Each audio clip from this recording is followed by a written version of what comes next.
Hello, everyone, and welcome to SmashBoxxTV podcast 524. It's been an interesting week. It certainly has. Tonight, For once, it's not me getting yelled at. well, there's a lot of conflicting opinions, a lot of probably some mixing of words, probably some misunderstandings, and probably some feelings hurt and or adjusted at some time or another. I'm going to read something I wrote an hour ago. I'm going to read that, and then we're going to bring on our guest, Seth Fendley, who received a promotion today, has some things to talk about within the House of Dis, and also to further the conversation that has been all over the internet, and I'm talking about the Masters at Bud Hill. Seth is going to have some additional insight on that. Before I get to Seth, I specifically would like to read something that I personally wrote. Johnny has not seen or imposed anything on this. I'm just going to read it as through as best as I can. And I'll preface this with saying, just to be clear, I do not support or condone tournament directors ever placing event monies in jeopardy. Jonathan Ray, known as J. Ray, has a long-standing tournament director who has given much to the sport, but even with previously being in good standing in the disc golf community, there are no excuses for the actions that he took. He has broken the trust of many players and supporters. The players, the event host, and the local disc golf community and sponsors are all rightfully feeling betrayed. I support any appropriate legal actions and ramifications that come as a result of this debacle. Amends need to be made before any trust can be restored. I wish him well on his journey, and I will help where I can. So, it is as official of a statement as I could possibly make on it. We don't read official statements. We very don't, often. and I Maybe once wanted or twice in I'll the admit, history of our show. I wanted to read it because when I go off the cuff, it's easy to say one word that then gets completely misconstrued or taken the wrong way. That still may not have been perfect. I'm sure somebody's going to still have a problem with it, and that's fine. But that's how I feel, and that's where I stand. We're going to get Seth on here in just a moment, but I again, clarify, I think supporting somebody personally is different than supporting their actions, which is, I think, what you tried to get across. It is, and it the way I phrased it, missed the mark in terms of what my true intention was, and I can understand how it frustrated or upset some other people with the way I phrased it. It's not a perfect analogy, but the one that most comes to mind, I think about my daughters, and I think about how pissed off or frustrated or disappointed I can be in some of their actions or in some of the results of the things they do, but I don't love them any less. And that to me is how I feel like you can show support. You just like, I may support their volleyball program, but I don't give it money, or I may go give it a ton of money and never go to a game. Support comes in many different ways for many different people. So if you think I just needed to write a $30,000 check in order to show support, I think that's a little bit short-sighted.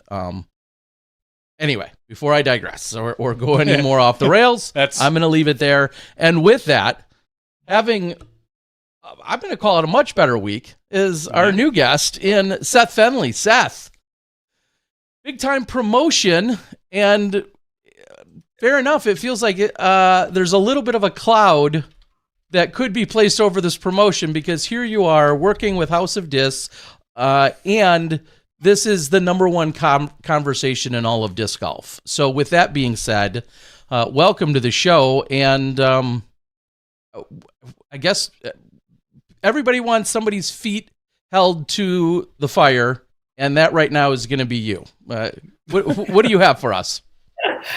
In a world where you could have held my feet to the fire probably several more times before this, in previous roles, I'm glad maybe that it went this long before I'm here having it held to the fire. But also, I think in a world where, this is obviously something that no one ever wants to happen, right? And also a world, though, where, Terry, you make a social media post that was well intended, but then goes not the direction you want it to go. Internally, we've spent a lot of time sort of considering where things are for us. I think that the most interesting part of all of this is sort of how our relationship with J. Ray may be misconstrued. And so there was something, I think, an update that he put out recently that maybe best sort of shares his perspective on things, but also maybe helps clarify some things on where the relationship between our organization and him lies. And so instead of putting our spin on it, I'd rather take his words for it and sort of start the conversation there. So this is something that J. Ray shared with the tournament attendees, the Masters at Bud Hill event that we're talking about. He said, Masters players, I wanted to touch base on where things stand and clear up a few things that have been misconstrued in the aftermath of my announcement. First, no money was spent on my medical bills. There were no fishing trips. When that post was made, I was in a very dark place, trying to find my way out and some kind of way salvage this. People started getting worried because I wasn't answering my phone, and I lied and said I was fishing. I was not. I was hiding in a state park in Indiana. Bud Hill Masters is a grassroots disc golf event. It has never been sponsored or connected to Dynamic Disc in any way other than some raffle donations that were paid for through my allotment as a sponsored player. I'm not an employee of Dynamic Disc. I've spent more than a decade representing them as an independent contractor, a sponsored player, and promoter of disc golf. I have never received a paycheck, health insurance, 401k, or the like during my relationship with them.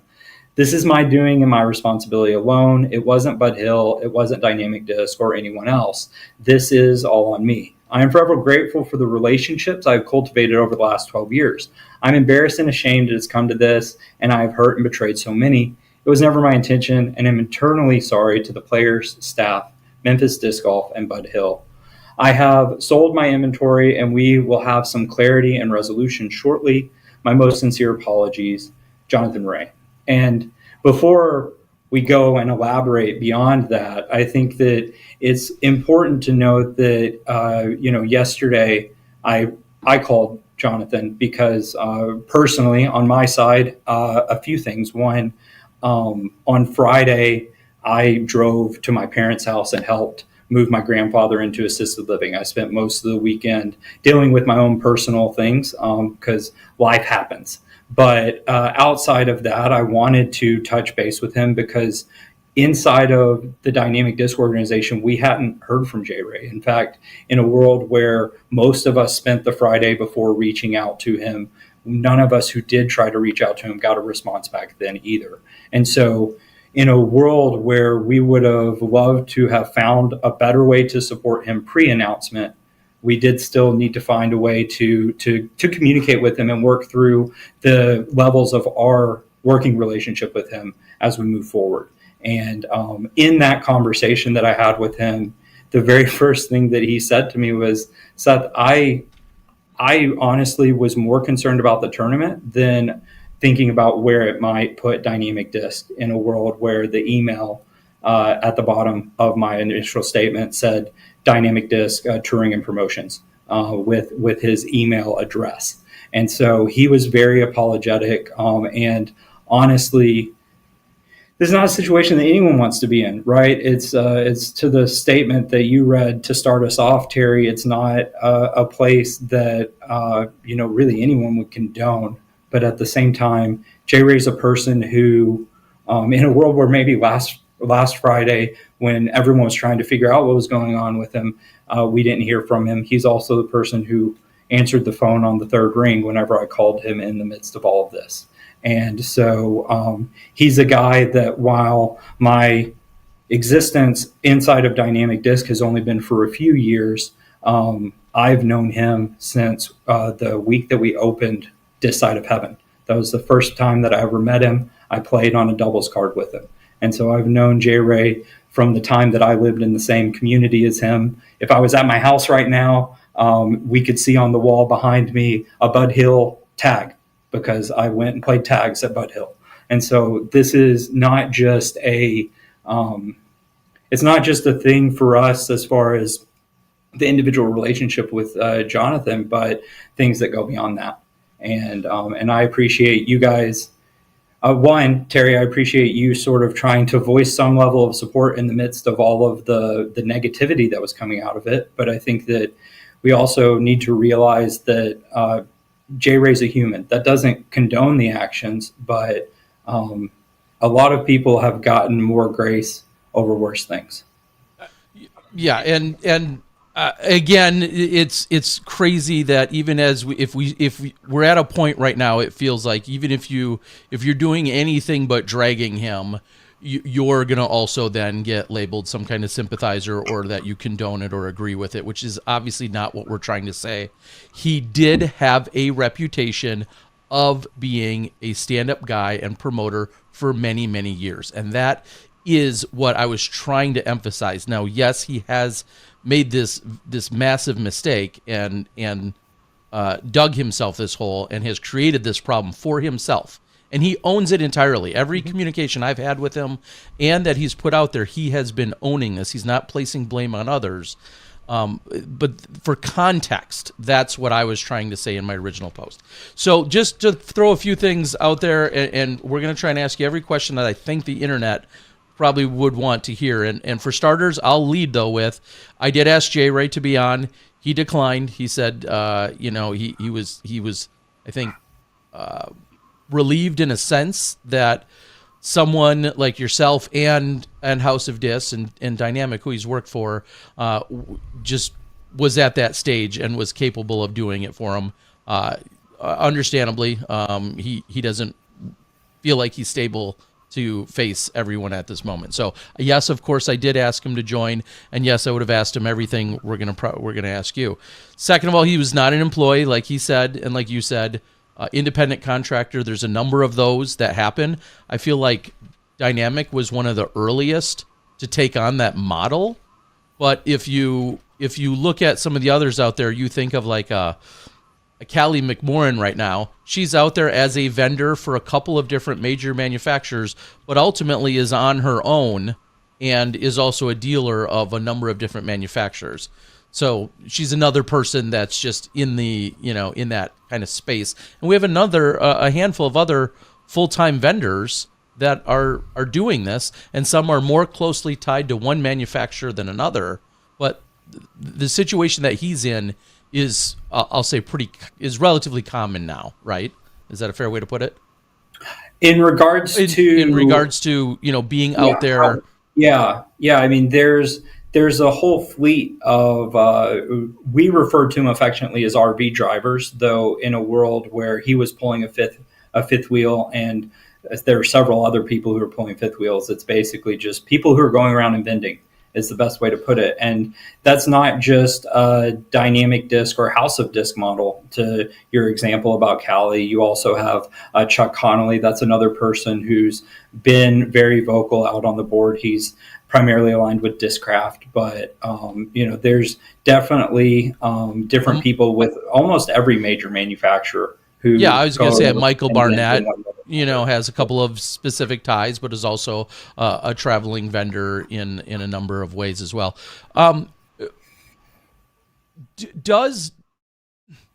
difficult was it for Dynamic to decide where and when to get themselves involved? Because there was this assumed tie, but the event itself wasn't even put on by Dynamic. Is that right?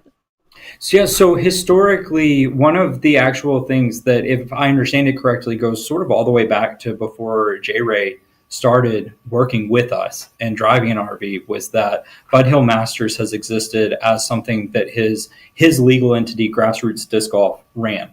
And so when he came on board, and I could have this completely wrong, and the Memphis disc golf scene could get me, could come after me on it. But I mean, in a world where all of the different manufacturers came into their own at different times, Innova was a big, mover and shaker as far as like people being interested in them for tournament players packs. And I think that having the different options and not just being tied to Dynamic Disc for this Masters event, where there were, over 100 people coming, was very important for J Ray. So he never had even approached us actually to sponsor it, and had declined offers of us sponsoring it in the past.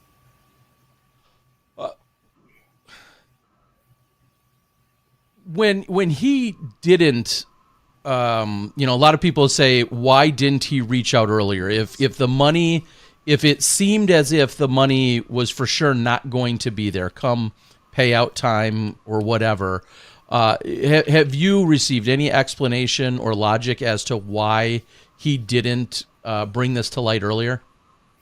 Yeah. So, and this is maybe as much on me as someone who's in a new leadership role than anyone else. So in a world where we're going to hopefully have like a whole other discussion about the new job role, right?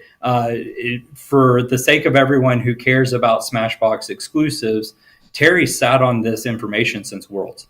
I told Terry about this new role at Worlds, at Pro Worlds, and this was something that we hadn't announced publicly until today, as far as the new role, but we had let different pockets. Obviously, the company knew, all of our employees knew, and we had even had, we have what we call partner calls. So these are calls that our RV drivers and partner stores are on.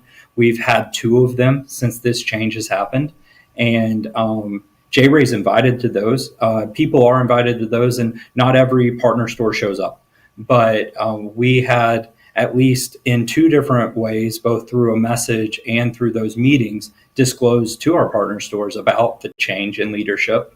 And all of that to say, J Ray disclosed to me whenever we talked that he was not aware of the change in leadership, and he did not feel comfortable talking with the previous leadership about his situation, both from a lack of familiarity with the industry as a whole, but also just overall feeling not the same personal connection that he had with our organization before.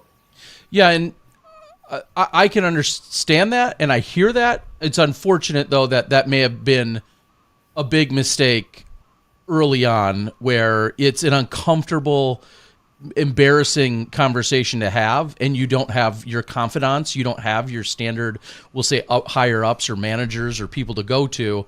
Unfortunately, that still is going to get chalked up as a lapse of judgment and an error on his part. Because if you're in that big of a hole, one would say, "Hey, you got to start screaming earlier, rather than wait for it to get closer." I can only imagine sometimes when you're in that deep of a hole, though, you can't see the sun. Yeah, I understand that as well. Yeah. Again, everything for us, the 3 of us and hundreds of other people at home. Hindsight's 20/20. There's a lot of woulda, coulda, shouldas about a lot of different scenarios, and I guess you're just trying to get to the bottom of where things could have maybe been prevented, or a box that could have been checked. A lot of people immediately calling for the PDGA to step in some capacity. As a longtime member of the PDGA, I know that's a slippery slope, but what kind of conversations up into this point, earlier today, have you or J Ray or Bud Hill had with the PDGA? I think those conversations probably stemmed or existed in the world between J Ray and the PDGA, and between our next guest and the PDGA. I think that there's, I have not personally been on the phone with anyone from the PDGA since this weekend. And in that regard, in a world where I've taken on a lot of new leadership roles, or a new leadership role that is comprehensive is probably a better way to put that. I have had other people on our staff helping with this specific topic because it's definitely easier back to the discussion about confidants and stuff. It's easier for people who are closer to those relationships to handle it than maybe someone like me who's a little bit new to this role. And so I have not been privy to all of the different conversations that have happened, but I do know that there have been multiple conversations between the PDGA and the different people on the back end who are helping put together a solution. Well, and it's no secret that, of course, a suspension is going to be in place. First of all, the tournament technically hasn't happened yet. He's obviously admitted to this. He's obviously had all these wrongdoings. The tournament hasn't happened yet. And oftentimes when you see most of the people, when you see suspensions within the PDGA, there's, some random infractions, but one of the more common ones is just simply not submitting your TD report and or not submitting the funds that go along with it. I've been around for 30 years. I've seen plenty of people suspended for said reason. If you go look out at the list of people who are suspended, a large portion of them are TDs who have not done that right now. And some very, it has certainly happened throughout the last few decades. Whatever, and I said it in my statement, whatever happens from a legal and we'll say a disciplinary PDGA component, of course I'm in favor of. Friend or otherwise, I am in favor of him being treated as someone who's broken either the rules and or the law. I mean, I'm not going to sidestep any of that. And we want our TDs within the PDGA to be trusted, dependable people. And for the most part, they are. And I think you have a massive one like this. Yeah, well, there was a comment that I read somewhere that because Rebecca Duffy had commented in one of the threads, and someone was like, "Oh, the PDGA should just be, dropping the ban hammer, so to speak, to use internet terms." And she said, there's a disciplinary process in place. The committee is aware of the situation. They're following their standard operating procedures, because in a world where there are repercussions for actions, that doesn't mean that those repercussions have to be harsher because it's more public. But at the same time, those repercussions need to follow through on the same processes that would happen to anyone else, public or otherwise. And so I think that there is a world in the current status quo, those things are being pursued. I do think that it is an interesting question of, in a situation where the tournament itself hasn't been ran, right? And there are potentially solutions to where that part of it could still happen. And it seems like that's going to happen. I don't want to spoil too much of the next conversation, but like in that world, there's probably additional questions that the PDGA has to, consider in the disciplinary process. Yeah, I don't think there's any question that pending how anything unfolds, clearly there will be some form of punishment. To what degree? Again, I'm not in the disciplinary committee. They've got tiers. Like they have a whole like SOP as they call it. They will look at what he has done, and he will. There is almost zero chance he is not going to come away with some sort of suspension or penalty of some sort out of this. Rightfully so, he should. Yes. Well, and I think the other thing too, in a world where, Terry, to your point, we've both talked to J. Ray. I mean, he understands the severity of this and is not expecting. It's not like he's out here trying to find a way to run it still without the money, or B, planning to run future tournaments, at least in the foreseeable future, right? He understands that this isn't the way things should go, and so he's not trying to continue. Yeah, he may or may not ever return to trying to do any form of organized disc golf of actually running it. He may or may not ever even play in organized disc golf. I mean, those are all things that he's going to have to sort out. Obviously, once he's made amends and has fixed any of the wrongdoings and has paid, so to speak, the price, literally or figuratively or whatever. And then at that point, who knows? I mean, yeah. This clearly is of such massive magnitude. And I want to restate, there's people that are suspended that have done, I'm going to say, similar things that have been suspended, but it's never been to this size and scale and magnitude. What does a House of Disc, what does the PDGA, what are some of the things we should start thinking about to safeguard from this happening in the future? Have you guys thought about any of that? I mean, I haven't thought about it from a House of Disc perspective. From a tournament director perspective, there's a world where the current way in which we accept registrations and those get sort of doled out into accounts probably needs to be considered, right? So if you take out a separate sort of platform, so our retail direct to consumer sales platform collects all of the transactions for any of the sales that we do. And it pays us out those not immediately, but it pays us out those depending on our sales cycle, either on a daily or a weekly or monthly setting. And part of that is based off of how much business we do. Part of that is a setting that we choose. And the reason why they do that is because they want to make sure that the shipping fees to get those products out are collected as well, to ensure that that platform, that direct-to-consumer sales platform, isn't holding any liability if a product doesn't ship, right? They can say, we've collected the shipping fees. And so I think that there's probably a world where you look at how disc golf scene is built, right? And say, if this is a pro-only event, or if this set of entry fees is for the pro field, we know that the pro field entry fees are going directly to payout. And so those get embargoed in one way or another.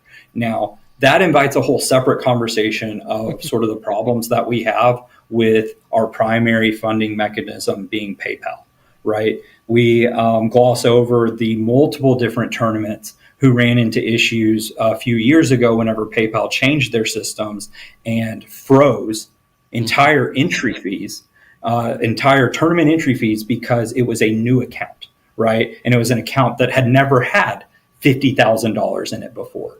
And you want to talk about something that, as a former employee of the Pro Tour, we were having conversations with the PDGA about. That was a whole other concern, because these were entry fees that were embargoed not on the PDGA side or the tournament side, but on the PayPal side, and needed to be paid out to players. But also in a world where these entry fees are, in many ways, when you pile them all together, the same amount of someone's annual salary, that is a lot of money to try to front, right? If it gets locked up in PayPal.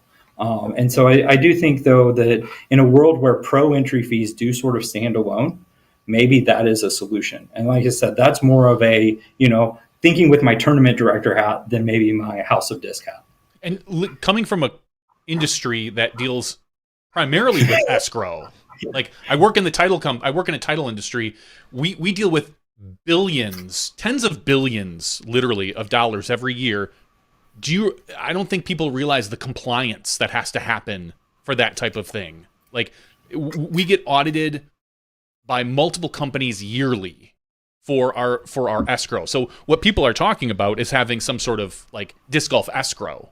Like, hey, guess what? All the money goes here, whether it's held by the PDGA or whatever. Like, that's not cheap. You're talking now adding additional quote unquote taxes on top of entry fees, because you can't, there's just no way to pay for things like that. And then on top of that, the business liability, the taxes, the insurance, there are so many things that people don't probably realize when it comes to something like compliance for an escrow account like that.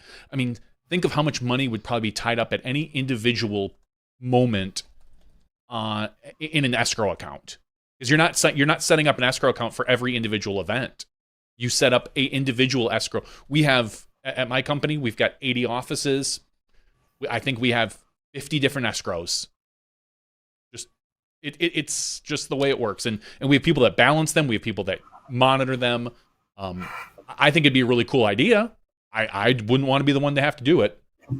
Well, and of course, there's a lot of, this has opened the eyes, I think, of not only just the three of us, but obviously thousands of potential players, and the PDGA And is other definitely TDs. thinking about, what do we need to do? How can we safeguard?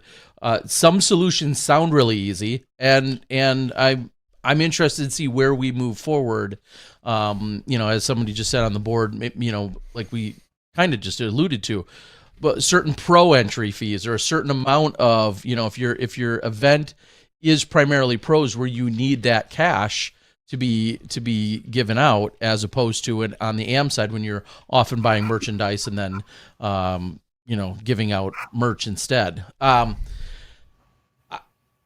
Yeah, it's and let me be very clear. Everything we just said, that's also not to dismiss and say, oh, well, that's a lot of work, we can't do it. No, we're going to have to look at something. This has been a real eye-opener for a lot of people, and whether or not this has been of the largest scale. I know a few years ago around COVID, there was a similar but different situation that took place in Bowling Green, and I don't remember all the exact details of that money, but it was the beginning of COVID. A bunch of money was brought in for the Bowling Green Amateur Championships.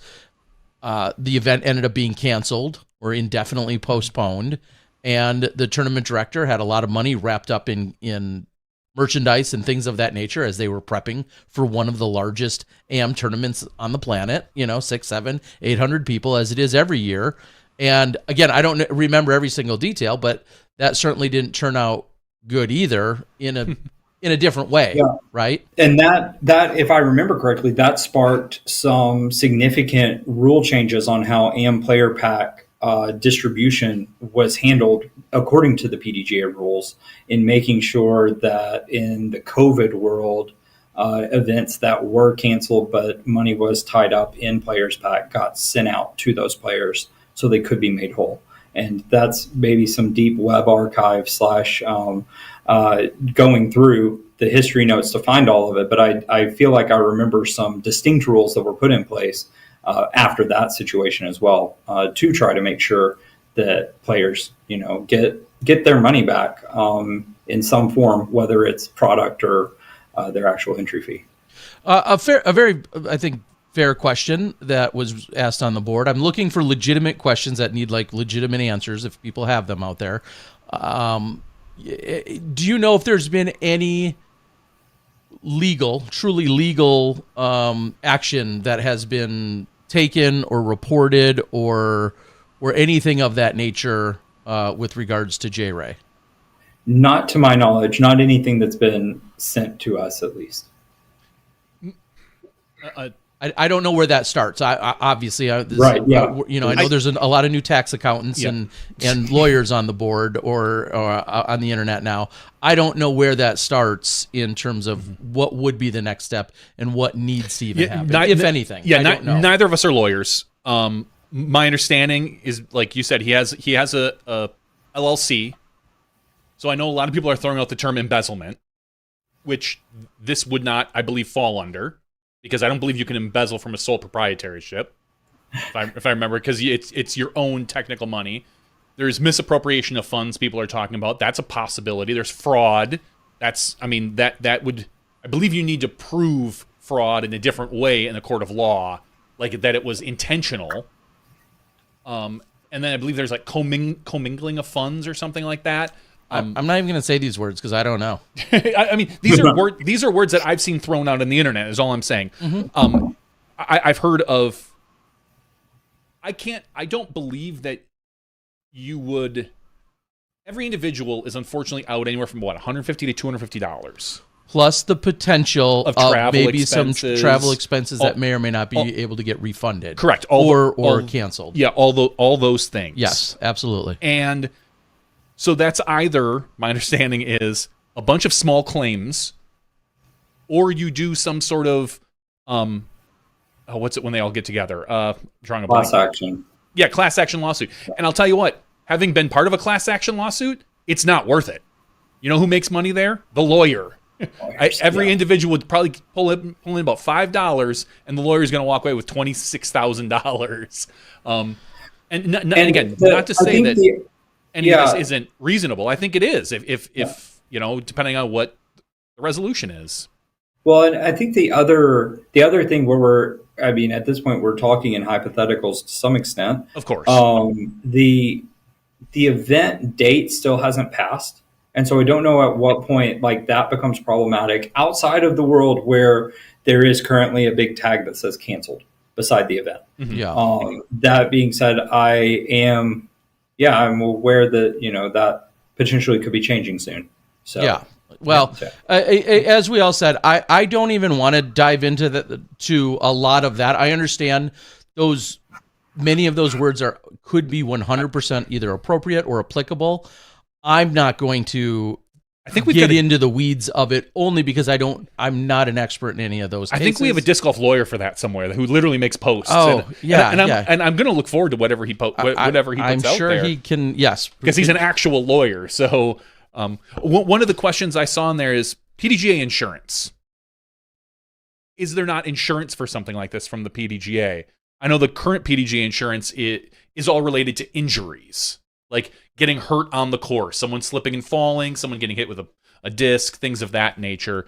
I know we've talked about the PDGA in general. Is there something that they can do from an insurance perspective, seeing as how they are sanctioning these events and, in theory, authorizing these TDs or approving these events? So I think that I don't want to speak for the PDGA, but in a world where I became acutely aware of the existing PDGA insurance whenever I worked at the Pro Tour, that insurance is primarily focused on liability of the property hosting the event and those specifically playing in the event, and only, this is a part where it gets even more specific, only within the dates listed on the event registration. And so there's not really anything in regards to entry fees that I'm aware of that would go beyond that. And this, if you remember, whenever Paige got hurt in Norway, there was some problems that even she encountered because the PDGA insurance was specifically fell within the dates of the event, and it was during a practice day. And I know that that's something that from my time at the Pro Tour was explored as to what other additional assurances, or insurances the Pro Tour needed to carry.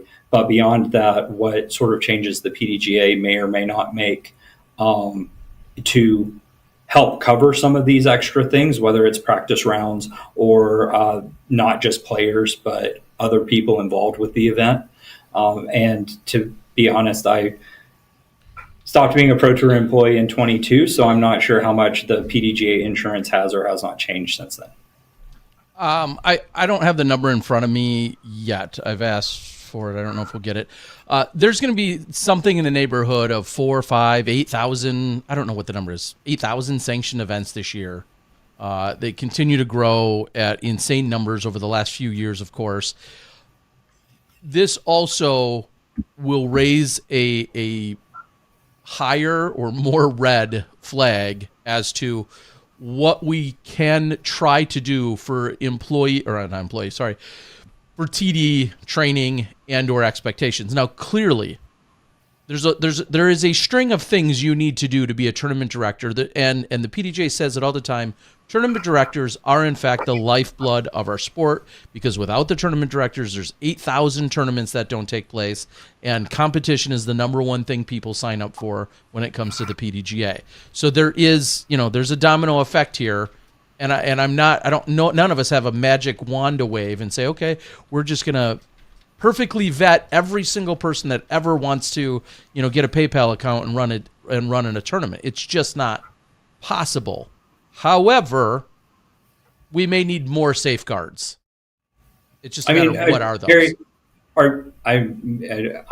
this is not my news to break, right? But from what I've been told, and I don't know if you're previewing this or I'm just sharing it, but the PDGA is actually working on a tournament director training program that I don't know when it's going to be released. I've been told for the past year and a half now that it's been in development, but this would be a series of continuing education courses that would be taken by tournament directors. I know that the last time I spoke with them about it, they were determining whether or not certain parts of it would be mandatory before running certain levels of events, or how that whole process would go. But the entire process was birthed out of the influx of tournament directors that we gathered during the COVID boom, and just making sure that everyone is prepared, because in a world where the PDGA staffed up on event support roles, they had to look and say, well, what could we do better so that our event support people aren't working from 7 a.m. to 9 p.m. every weekend answering phone calls that used to, whenever I started playing, only Big Dog answered. And that's how you knew who Big Dog was, because if your tournament had an issue, you called him, and he somehow magically picked up. Yeah, and before him it was David Gentry, and maybe even before him it was Brian Graham or Brian Henniger. We're way beyond that in terms of the scope of overall people running events right now, and training and more safeguards are certainly going to be needed and are going to be in the works, and that's not going to fix still or catch every single problem, just like every single law on the planet doesn't catch every single law breaker, right, or loophole that's out there. But those, I feel like, are good steps, and I'm sure that conversation is gonna ramp up more in the face of this situation. So I don't know if others have other questions that are truly pertinent to this. If so, I would love to ask them of Seth. While you guys put those together, I'll say, Seth, switching gears just a little bit for a moment, back into the structure now of House of Disc, your role, you got a promotion. Yeah, you're general manager of all of North America. For House of Discs. Yes, House of Discs. Not like the whole United States, North America. Like he doesn't run general manager of North America. He runs Canada now too? Canada and US?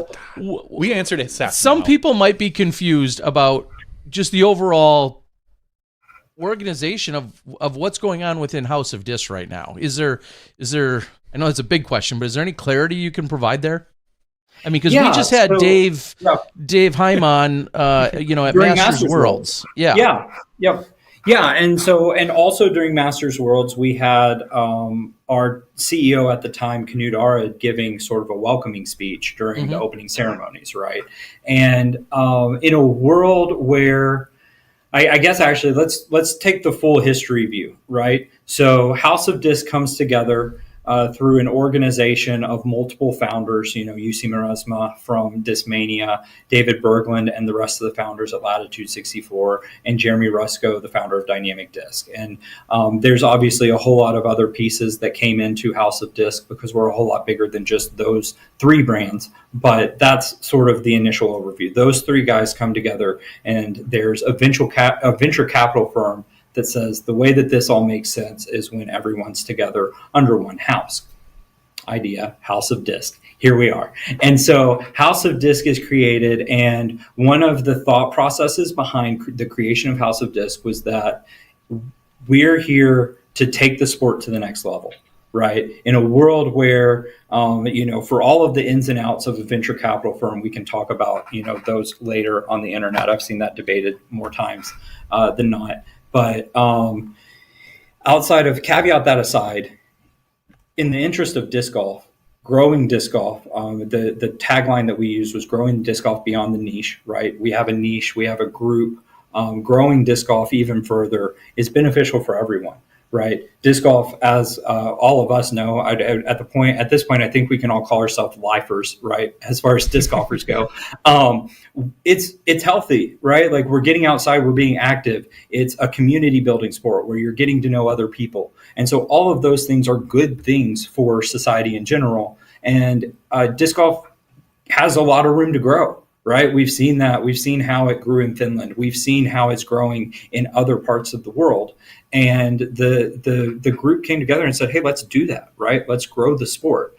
And the thought at the time was that the best way to grow beyond where it is now is to bring in people with outside experience that can help make those connections and help grow the sport to the next level. Right. And so the VCs bring in our CEO at the time, Knut Ara, and then he was out of Switzerland. And then they brought on David Hine here in the United States. He was out of the Pacific Northwest at the time. And these guys come with very impressive, specifically apparel, outdoor industry apparel backgrounds. And the hope was that they would take our bottom line revenue and grow it to a certain point.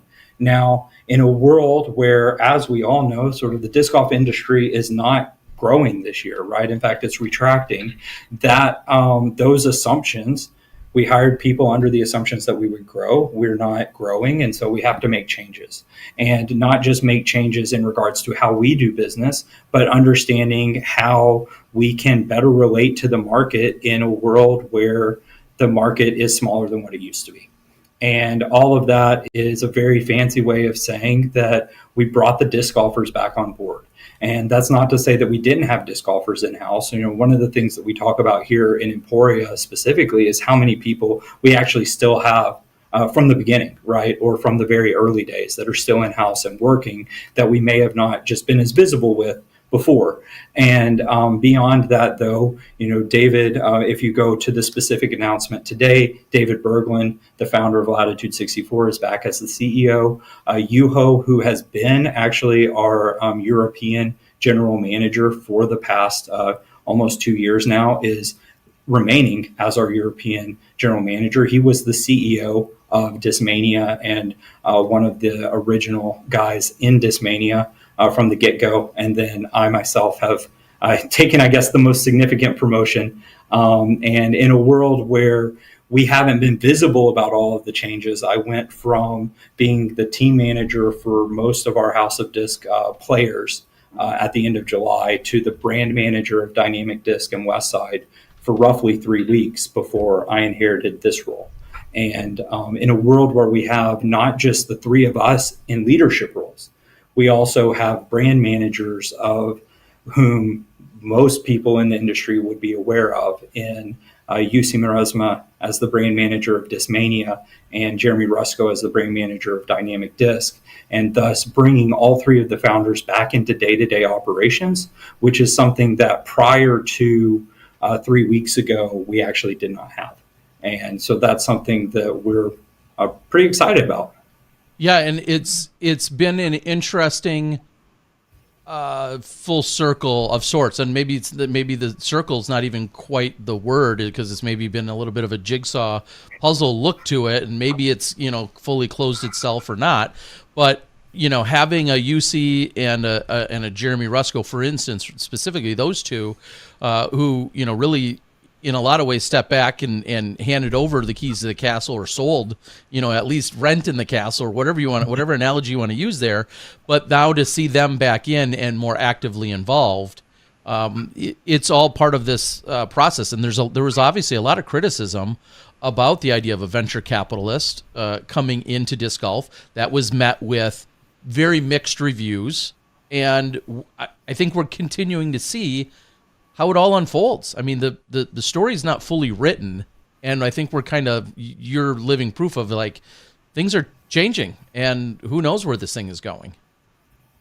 Yeah, and I hope in a world where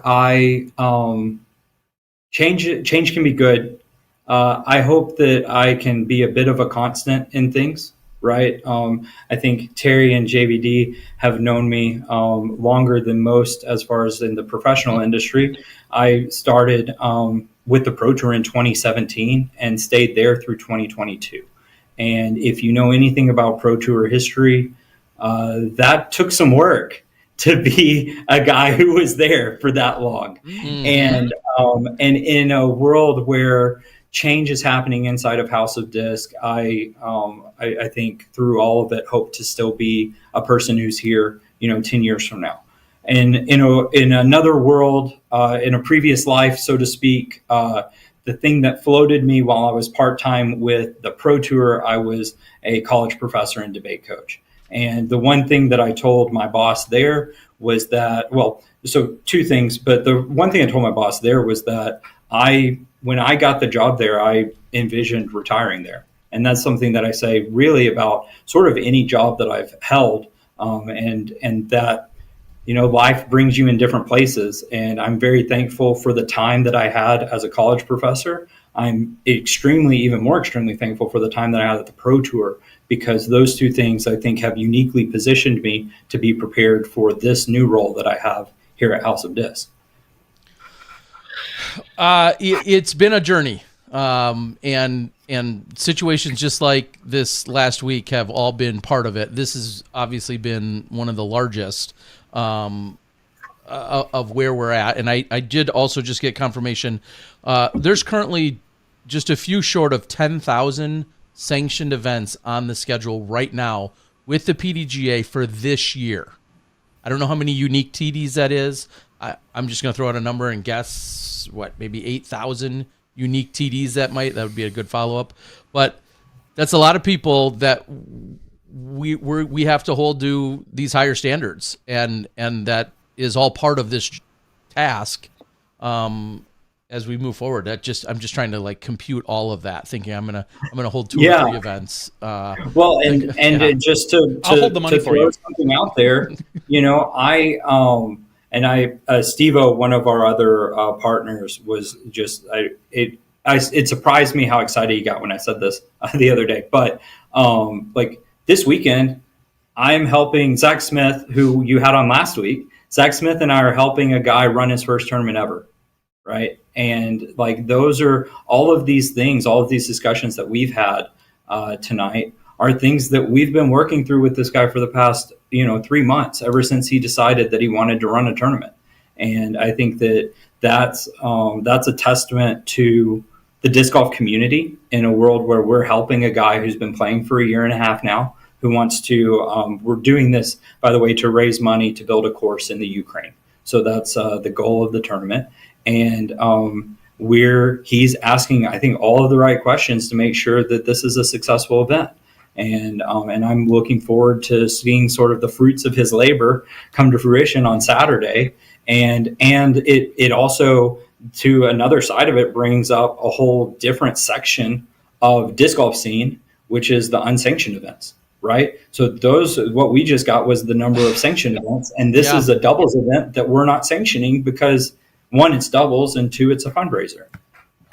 Yeah, holy cow! Yeah, that nothing for nothing. You almost just blew my mind thinking about all of the other events, and leave no stone unturned. That's just disc golf scene.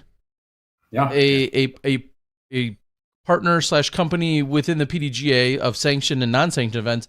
UDisc is offering event management, and there's a couple of other sites that are like this. Is such a big conversation that none of us are solving tonight, but if you really start to think about it, there's a lot more at stake when you put together some events with the money. That's wild. Last maybe question within your realm. I don't see anything else related specifically to we'll say a J-Ray focused question. One just said, are you guys gonna continue to independently brand and advertise your discs as those different arms, so to speak, within the house of discs? Is that, or is there some form of merger or consolidation? Yeah, it's been a unique question because in a world where, 1, all of these brands existed independently before they came together, it's a unique question to ask. But 2, in a world where disc golf is primarily driven based off of the disc products and molds, right? It's not based off of maybe the plastics. I could be completely wrong. If people want to tell me in the comments that, no, you care more about the plastic that you're holding than the mold, that would maybe be news to me. But in a world where all of those different molds exist, it doesn't make sense for us to try to create some sort of conglomerate of one big mold SKU thing that is just one brand, right? Each brand has its own unique identity. And this is probably the better way for me to address answering this question. But each brand has its own unique identity that was both formed through the founders that created those brands, but also through the consumers that enjoy those brands. And what our goal is to make sure that each of those brands continue to maintain those unique identities and foster those identities in a way to help grow the sport in their own unique areas. right? So if you think of Discmania as a performance brand, right, you see the Gannons and the Nicholases out of the world out there competing for Discmania. We want to be reaching the performance player with the Discmania brand, where these are the people who care about their game, right? The tagline is reinvent your game. They're trying to get better and be that top tier professional. In the dynamic disc world, we've existed as a brand that really caters to everyone. Right. If it ties in directly with our new Walmart rollout. Right. So we are live in just shy of 1,000 stores of Walmart. And the really cool thing here, I've seen a lot of different comments on how good or bad us being in Walmart can be. The one thing that I can tell you is our top 10 stores in Walmart, caveat out Emporia, Kansas, because somehow it is a top 10 store, even though we're here in town. But the other top 10 stores are all in places where a disc golf brick and mortar does not exist, but there are multiple disc golf courses in town where people want to play, but they can't buy product. And so we're not just getting people who play disc golf product, but we're getting disc golf to places where people who've never played before can get it. And so in that regard, you see most of your entry level players, but the people who are beginning, they're buying dynamic disc either through Amazon or through our direct to consumer or at Walmart. And also they're getting their first bag through us, where they're getting that first backpack bag. Goodness, we all three can remember a world before backpack disc golf bags, and how my back is thankful, and my shoulder specifically is even more thankful that we have backpack bags. But all of those things help to sort of create the different unique brand identities that each of the House of Disc brands have, and we intend on continuing to promote those in the best way possible. Okay, so they will continue ultimately all to stand alone, but be under an umbrella. One final question that I'm glad we're going to make this distinction. I'll repeat it though. J-Ray was not an employee of Dynamic Disc. He was an independent contractor. Just as in theory, I could show up, sell discs, run tournaments, and be heavily a buyer and seller of Dynamic Disc, but I would not be an employer, nor was J-Ray. So I know he can't be fired, so to speak. I guess the question that's on the board is, he was a sponsored player by DD, though. Yes. Have you? Has there been any official, or will there be an official separation or cut tie, or how is that relationship going to be defined moving forward with you guys and J-Ray? Yeah. So, I mean, at the risk of seeming maybe too direct, he's no longer on the website anymore as a tour and promotions person, right? And so the discussion that we had with him most recently was that we're working through the outstanding balance that he has with us in a way that we've sort of absolved that so that it can help make the tournament whole, right? In a world where there's more people who need their entry fees back, or however this moves forward. In that world, we're sort of creating a clean separation for J-Ray on his end. There is the matter of the branded RV, and so we're in the process of figuring out the next steps with that. But outside of that, J-Ray basically communicated to me that as a friend, hopefully I'm going to hear from him again, right? But as a team member or someone who's working with Dynamic Disc, he's not intending on proceeding in that manner at all. And we aren't either. And I think that it's not, obviously, or maybe not obviously, the general reaction is, oh, this person should be fired, this person should be let go. But I think that we talked about it earlier tonight, maybe for people just joining in, like J-Ray's owning this. It's not like he's walking away from it. It's not like we had to track him down. He's owning this, and he understands that there has to be a separation. And so I'd much rather say that it's in a world where it sounds weird to say that it's mutual, right? Like there's an understanding there between both of us that there's not anything at this point moving It's not forward. a partnership or collaboration or you guys are not business associates at all at this point. Okay. With that, Seth, we appreciate your insight. We know that there's a lot better ways you'd love to be celebrating and talking about a promotion within the House of Dis, but we do applaud and appreciate that you were willing to step in and make some clarifications. We're never going to have every single answer because none of us are in J Ray's brain, but the fact that you were able to answer some things on behalf of House of Dis, on behalf of Dynamic, and then on somewhat on J Ray's behalf, we appreciate it. None of us can force him, to show up either. I gave him the opportunity, he declined, and that's the best we can ask for, so to speak, or that's the most I can do at that point. So we appreciate you stepping in. Well, and I think that in a world where, you reached out to him, he also let me know that you reached out to him. And I think that it's the internet, and not that we should expect it to be. I hate that I have to caveat that, but the internet's not a nice place, and so for him, he's lived in a world where he's been doing everything on the back end to handle this situation as best as possible over the past few days. And he's not interested, for his sanity, in opening up more of a can of worms. And I think that obviously we've talked about this before tonight, that on the show, that there's some level of accountability that needs to be there, but I don't think that accountability should come at the expense of someone's direct mental health. And He put out an official statement for those who may have joined us after we read it. That statement is out there.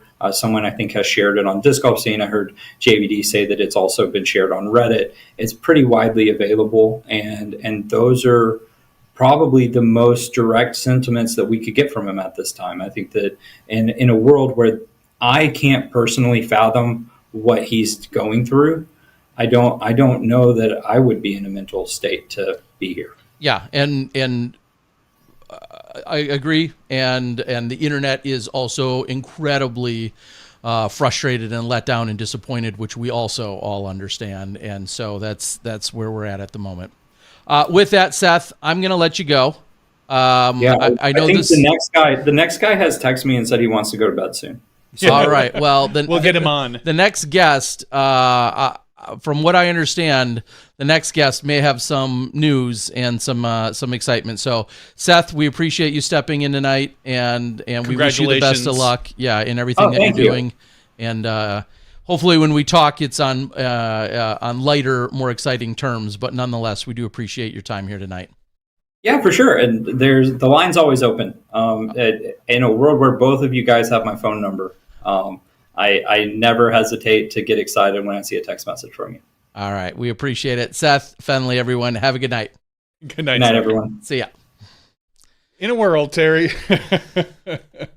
Yes. We appreciate Seth for joining us tonight. Seriously, that we've known Seth for a long time. He's, he was there with us, as we talked about, with the Pro Tour at the very early days. Like we've all been through a lot. We've all struggled together a little bit with Seth. when Seth was volunteering and making negative dollars in being at Pro Tour stops, and we were standing right next to him making almost negative dollars as well.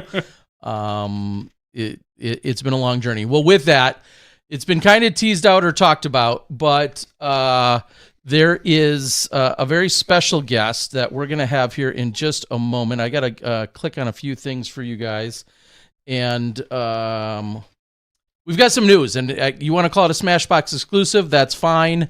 Is it the best news you've heard in a few weeks or months? Possibly. But the guy that's going to deliver it is none other than Tyler Searle. Hey, Tyler. Hey, guys. What's happening? Welcome in, Tyler. The last time you were here on the show, I think you kind of graciously either recapped or invited me to join at a festive event down in Florida, and I'm sitting here chomping at the bit waiting for said invite again. Are we going to party? I mean, disc golf event again in Florida? Is that the plan? I mean, you're always invited. You know, there's a room down there that's ready. You're not invited for like multiple nights, but you know, one or two. There's a limit to me. I agree. I've said the same thing. There we go. Everyone understands that there's a disc golf limit. There is a disc golf guy limit. Yes, there is. I exceed my own limit sometimes. Tyler, you're a tournament director, and you have lived, I'm going to say, a similar lifestyle in some capacity to, you know, someone we were just talking about extensively in J-Ray, and that you travel around, you do a lot of vending, you run a lot of events. They've been always, you know, well-respected, well-run events. You've earned yourself quite the reputation for doing as much. But you also know J-Ray on a personal level. So I have to ask, how does this news hit you, and what was your reaction? Oh, it was hard. I mean, it was extremely hard. You know, as you and Seth talked about earlier, when we all were looking for him to make sure that he was okay on a personal level. And then I found out, like the rest of the disc golf world did for the most part, about Bud Hill and the event itself. So it was jarring. Then we immediately started to try to find a way to respond as a company, as a friend, and then with the Daniels and Bud Hill in a way that we could help J-Ray, help the Daniels, help the event, and everyone that's involved. So with that, I believe you have an official announcement to make, and I'd love to hear it. Yeah. The Masters of Bud Hill is happening. It is absolutely happening. We are going to provide the money that's needed to cover the entry fees. Everyone that's signed up to this point, the discussion over the $24,000 or whatever that number was exactly, we don't have to worry about that. It's all taken care of. I discussed it with the PDGA today with Doug Bierkus, and PDGA is signed off. We've got Matt Lloyd online to be the tournament director. I'm already spoken for that weekend, so I can't be on site. But I'm very excited to say that Matt's going to be our tournament director. My brother and partner will be on site to handle vending. And, you know, we've already got volunteers on the move. And of course, you know, the Daniels do what they do. Of course, it's going to be fantastic. The experience will be what players are used to with camping on site, with just overall awesome disc golf in Memphis the weekend. Before we go any further, because there's probably a dozen questions and clarifications, I want to read something that was sent to me via Doug Bierkus, who you just referenced and mentioned. Of course, the PDGA, in more ways than most people realize, has been involved with this conversation since being made aware of it. And then even scramble mode, they were right there at the forefront. So I'm going to read this message that comes from our executive director, Doug Bierkus. It says, the PDGA is proud of Tyler's efforts to salvage an A-tier event for 176 registered competitors. We commend his efforts to make the event carry on as scheduled. The PDGA is sending him the PDGA is sending him stock merchant membership discs to support fundraising efforts and for player pack materials. Additionally, Matt Lloyd, PDGA Operations and Logistics Manager, is stepping up to volunteer as tournament director for the event on this short notice. Access to competition is the biggest benefit to the PDGA membership, and efforts by people like Tyler truly support the PDGA mission and makes the disc golf community accessible. So that is from the PDGA. They're going to send a few items of support there. I'm going to go ahead and say I don't read that as they're definitely not stepping in with some massive check or some big bailout scenario, but to have Matt Lloyd, another fellow trusted TD and a partner of yours, in a sense, come in because you're physically pre-booked somewhere else. This, for as bad as this situation is, we finally have a pretty bright light at the end of the tunnel, don't we? Yeah, I think so. This, from a player perspective, I know that they love this event. This event is historic for so many reasons, and it's really because it's one of those tremendous gathering events where players enjoy coming together each year, year after year, to be with the disc golf community in a very special place that cares about the disc golf community. And that's what was most important to me. I talked to the Daniels before I talked to J-Ray about the whole situation and let them know that I was trying everything I could do to make sure this was going to happen. Whether or not I hadn't spoken to J-Ray. whether I spoke to J Ray or we went around J Ray and worked with the PDGA directly, that the event is theirs. They own the event, and I want to make sure it happens. Just to be crystal clear to everyone too, any of the financial shortcomings that J Ray was going to have or was not going to be able to meet, or whether that's some or all of entry fees, payouts, player pack, all of those things, those are going to be 100% made in whole by you and your company. Is that a fair way to put it? Absolutely. And if for some reason we see on the board players would like to still withdraw, that's covered as far up to whatever the PDGA specs are on that. I know there's different rules depending on how the timing and stuff. Yep. So absolutely. Yep. Okay. Anybody that's still, if someone's already made plans to replace that weekend because of, the 4 days that have occurred, they get a refund. That's no problem. Financially, this has to be a setback to you, and to what dollar or exact cent, I don't know if it really matters. It's clearly a financial, obligation that you're putting heavily on your shoulders. Why are you doing that? Disc golf is my life. I mean, it's what I do professionally. The disc golfers, especially with what I do on the road, like you referenced before, I do way more small events, way more club events, way more fundraisers than I do, B tiers and A tiers. I work a few A tiers each winter with my Florida crew. But for the most part, it's club night, club night, club night, club night. So it's the relationships that I built over the last 13 years and being a partner with Dynamic Discs. My job almost the entire time has been grassroots and out there with each community, building a bond between that community and then our brands, and then also just encouraging them to be good members of the disc golf community at large. So when this opportunity came up, and specifically, that it was the Daniels and Bud Hill and such a historic event, it immediately, I didn't sleep well for a couple nights until I could figure out a way that they would let me do it. I knew I had the money, and that wasn't the problem. It was just the opportunity, the right opportunity to deploy it, when somebody needed it.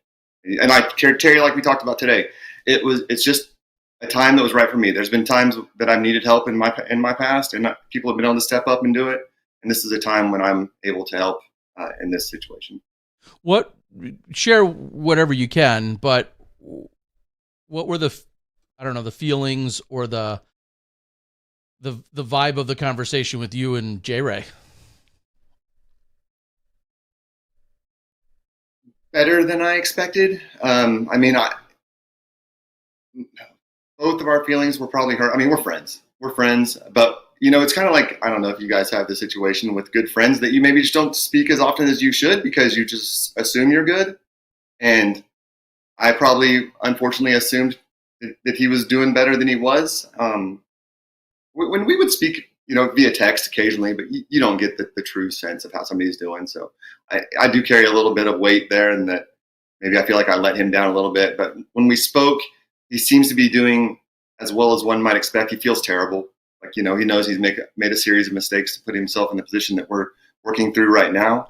But I think he's in a position, he's got pillars in place to keep him strong and, to improve himself as a man going forward. A side note to this entire debacle has been the realization of there's a lot of tournament directors that have the potential to be holding on to a lot of money on any given weekend. And a lot is even somewhat subjective. A B tier might have 10 grand in the bank, where an A tier with 200 people might have 20 or 30 or 50 grand in the bank or wherever. Or, as we discussed earlier, might be sitting in PayPal, which we've seen get locked up once or twice. We all have the horror stories if you've been around long enough.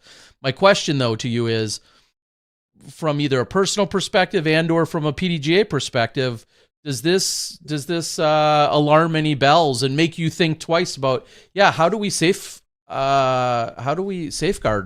everyone? Any thoughts on that?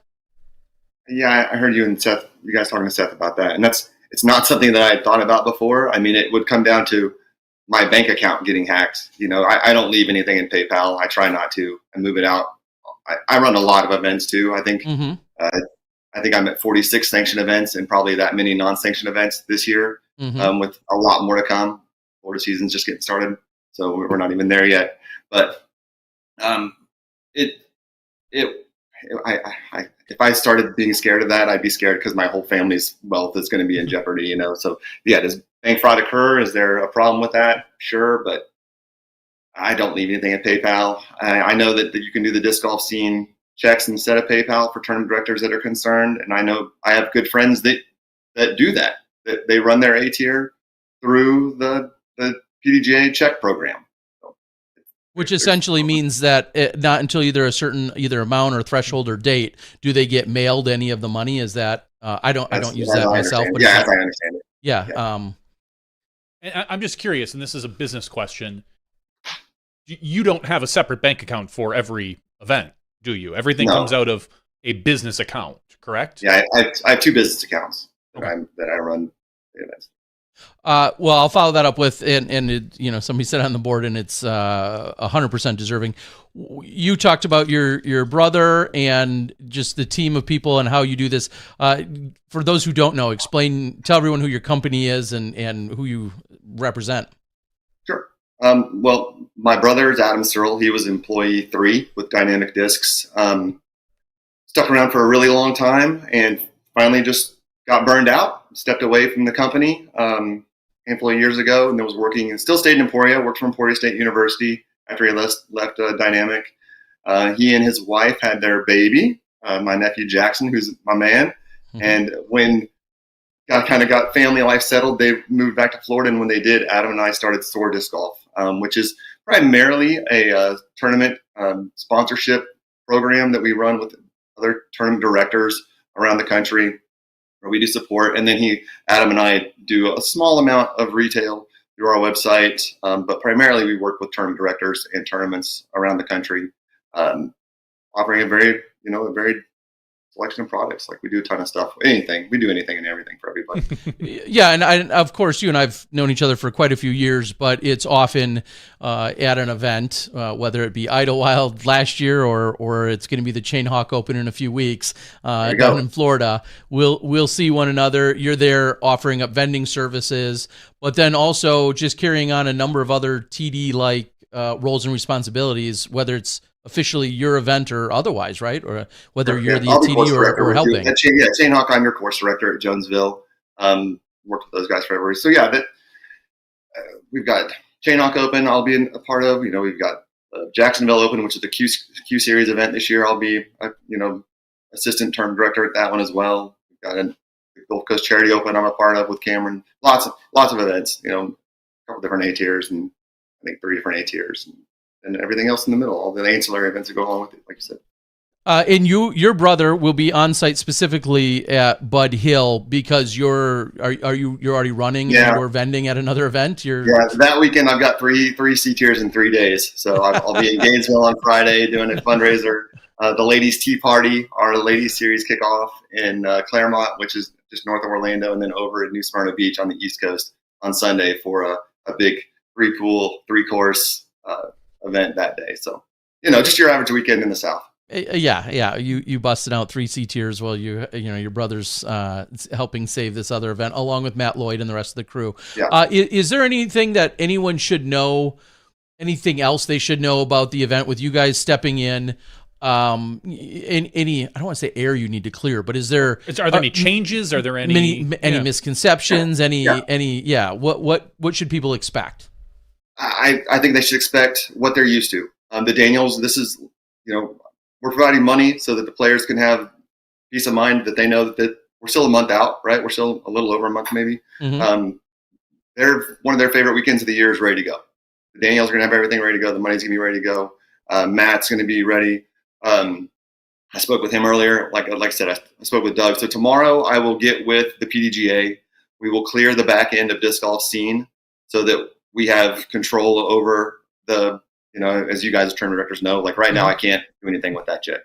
But tomorrow we'll get that cleared. And then we'll start working through. So those of you, I would say as this goes out. Those of you that have refund requests in because you thought your money was gone, it's not gone. If you want to stay and have fun at this event, support the Daniels. That's what I would say for the biggest part of this is that Barb and Danny, this is their thing. So stay there, go there, have fun. If you weren't signed up, feel free to sign up. You're going to be good. Everything's going to be great. Apparently now pros are going to get a player pack because Doug offered up the PDGA disc. So you're going to get a player pack, which you're not usually used to. So that's going to be great. Right now, I will say that we can only commit to the A-tier minimum for cash added. We haven't had a chance to pursue any outside sponsorship. So at that point, if that comes, we'll see what we can do with it. But right now, I can only guarantee 3 that's required for the A-tier status. But hopefully we find some more. Okay, so A-tier requirements will all be met at the bare minimum. Johnny V and I, he doesn't know it, Johnny V and I want to be your first sponsor, and Smashbox would love to sponsor the equivalent of an entry fee. So if you got $150, I know there's a lot of people that have had cancellations and struggles and just overall turmoil and frustration. I understand all of that and all this uncertainty, and it's been probably a long 4 days for literally everybody. But from SmashBoxxTV, you've got the equivalent of one entry fee, and maybe that helps some person, or just go straight into the purse. Well, thank you guys. I'm gonna one up you. I'll double it because Skip Ace. We'll do promotion as well. Fantasy Disc Golf. We'll get you one entry fee as well. So there you go. If my brother's watching, Adam, we need to get a spreadsheet going. Yes. Oh shoot, is this being recorded? Damn it. This isn't live on the internet or anything, is it? It'll all go away. Yeah. I know that he was working on custom UV lights. I might have just dropped the player pack thing. So exclusive. Smashbox exclusive. It's Adam. There's one more thing for you to do. We need to get a sponsorship sheet going. So lots to do. Right. Lots to do. I would say everybody get excited for the event and know that for those of you, I know there's some of you that had legitimate needs to drop, and I do apologize for the delay and what you've had to go through to get your money back. But I would say within the next 2 days, we should be able to make sure that all the folks that really need to get that money back, that they'll have it. Okay. You're going to twist my arm. I'm going to throw in another $150 from the disc golf guy. This is a little bit much now. That's it. So you're only getting $450 out of us. You're getting $150 from Smashbox, $150 from Skip Ace, and $150 from the disc golf guy.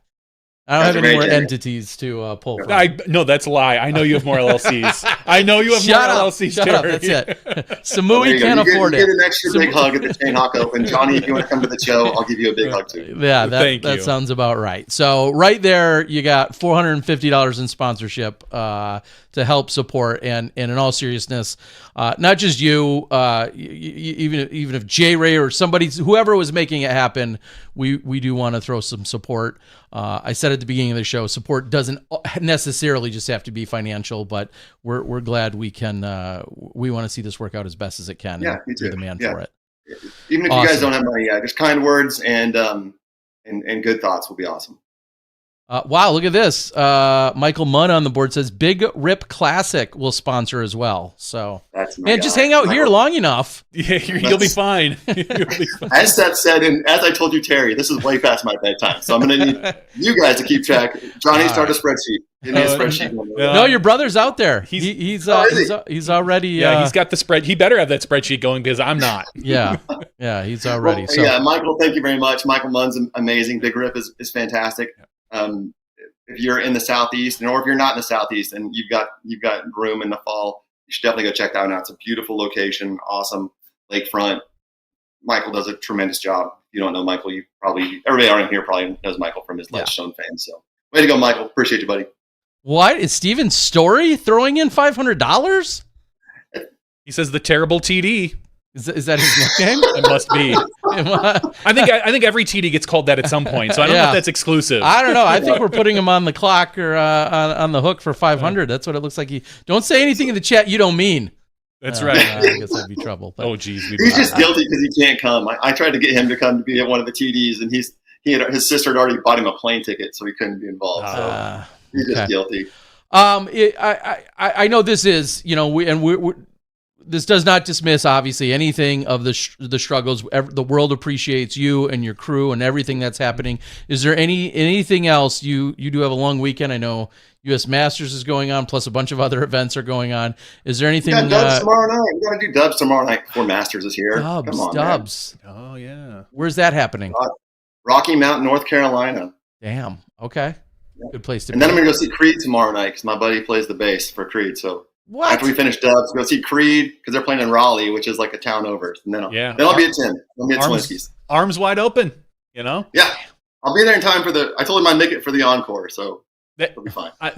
The one connection I have with Creed was I've told this story before. A couple years ago, we went on a Disney cruise, walking by some dude who was in skinny, good shape. His arm had this giant tattoo that said "Arms Wide Open" with a cross, and I had to give 2 looks, and I was like, "It's not Scott Stapp, is it?" And he was a distant ways away. Well, I walked back by later, and sure enough, like I see his wife. He's got a couple kids. There he is, just enjoying a Disney cruise. And I was just like, that is Scott Stapp. And this is after they had kind of gone down, and now before they came back up. Now it's whatever. So they are definitely flying higher now. They are definitely flying higher the last year or so. I'll be sure to let Scott know that you enjoyed your cruise that you guys had together. Yes. I didn't say hi or anything because I figured that's everyone's got their own personal family time. There's no reason for me to Yeah. Just like people crush on you the whole cruise, and you were so annoyed by it. I did say hi because I've taken 2 Disney cruises with the kids. I did say hi to a Packer who I saw on one of them, James Jones. He sat right in front of me at one point during the pre-cruise announcement where they tell you how to basically put on a life jacket. And I was like, "Hey, man, I'm a huge Packer fan. I just want to say thanks for, And he's like, "Oh, awesome." Dude was big. Imagine that. Yeah, go an figure. NFL player, really. Like I'm a tall guy, and he's almost as tall as me, but twice. Well, maybe not twice my weight, but he holds it differently. 10 times your muscle. He just carries it differently. He just carries it a little differently. Twice your weight, 10 times the muscle somehow. Seriously, Tyler, the entire disc golf world thanks you and your company. Great. I'm going to give props as well, of course, to the PDGA for finding a way, just as Doug said, for you guys to salvage and for all of the pieces to come together in this really extreme scenario of what's unfolded. And and we're getting, obviously a spreadsheet hopefully is being created, but if somebody wants to reach out to you to help sponsor, how can they reach out to you directly or to Adam? Yeah, best way, it's just Tyler or Adam at soardiscgolf.com. That's pretty simple. SOAR. Yep, SOAR. Yep. It is Masters, so it could be SORE, but it's SOAR. Look, I'm back. I'm sore right now. I slept weird. I'm old. I can't even sleep right some nights. So. Out of his own personal coffers, executive director, but coming out of his own dollars and cents, Doug Bjerkes says put him in for $150. And that's not PDJ money. That's just like in Mexico, those pesos were his own, and it looks like he's going to throw some toward the event. So, Doug, thank you so much. Well, yeah, thank you guys so much. Yeah, reach out. I mean, if you forget what the email address is, I'm sure most of you can find me on the socials. I'm pretty easy to grab. So. We'll put it in our show notes as well. Terry, don't let me forget because we always say that and I forget. So I will try to get it in the show notes. So in case anyone wants to. I'll give out Tyler's personal number. Just contact him. His phone number? Yes. Good. All right, buddy. Seriously, the world can't thank you enough, and we're going to cut you short because I know you really do need to get to bed. Yeah. But you're welcome here anytime. Heck, let's plan on, after the event, having you on maybe for that show as well, the winner and or you or both. And we'll connect in a little over a month. All right, man. Can't wait to see you guys. Everyone, that's Tyler Searle taking care of business, him and the crew, saving the Masters at Bud Hill. And that's the disc golf community coming together. Stand up. To step up and they make the best of a otherwise terrible situation. And there's no excusing obviously what happened. Jay Ray, but if there is a silver lining, I think we just heard it. I want to ask, is this kind of the equivalent of a loan to Jay Ray? I mean, we didn't ask Tyler about that as far as whether he's taking it over, whether it's a personal loan that maybe Jay Ray will be paying back to Tyler. None of that is our business, honestly. But Is this kind of the equivalent of that? And then handing over the event? I mean, at face value, yeah. And you know, J. Ray said in his release that he was liquidating all of his inventory, which I believe he has now. Which I believe is going. You know, it works out that Tyler and his company are, of course, sellers of similar product. So I believe Tyler's going to be absorbing that.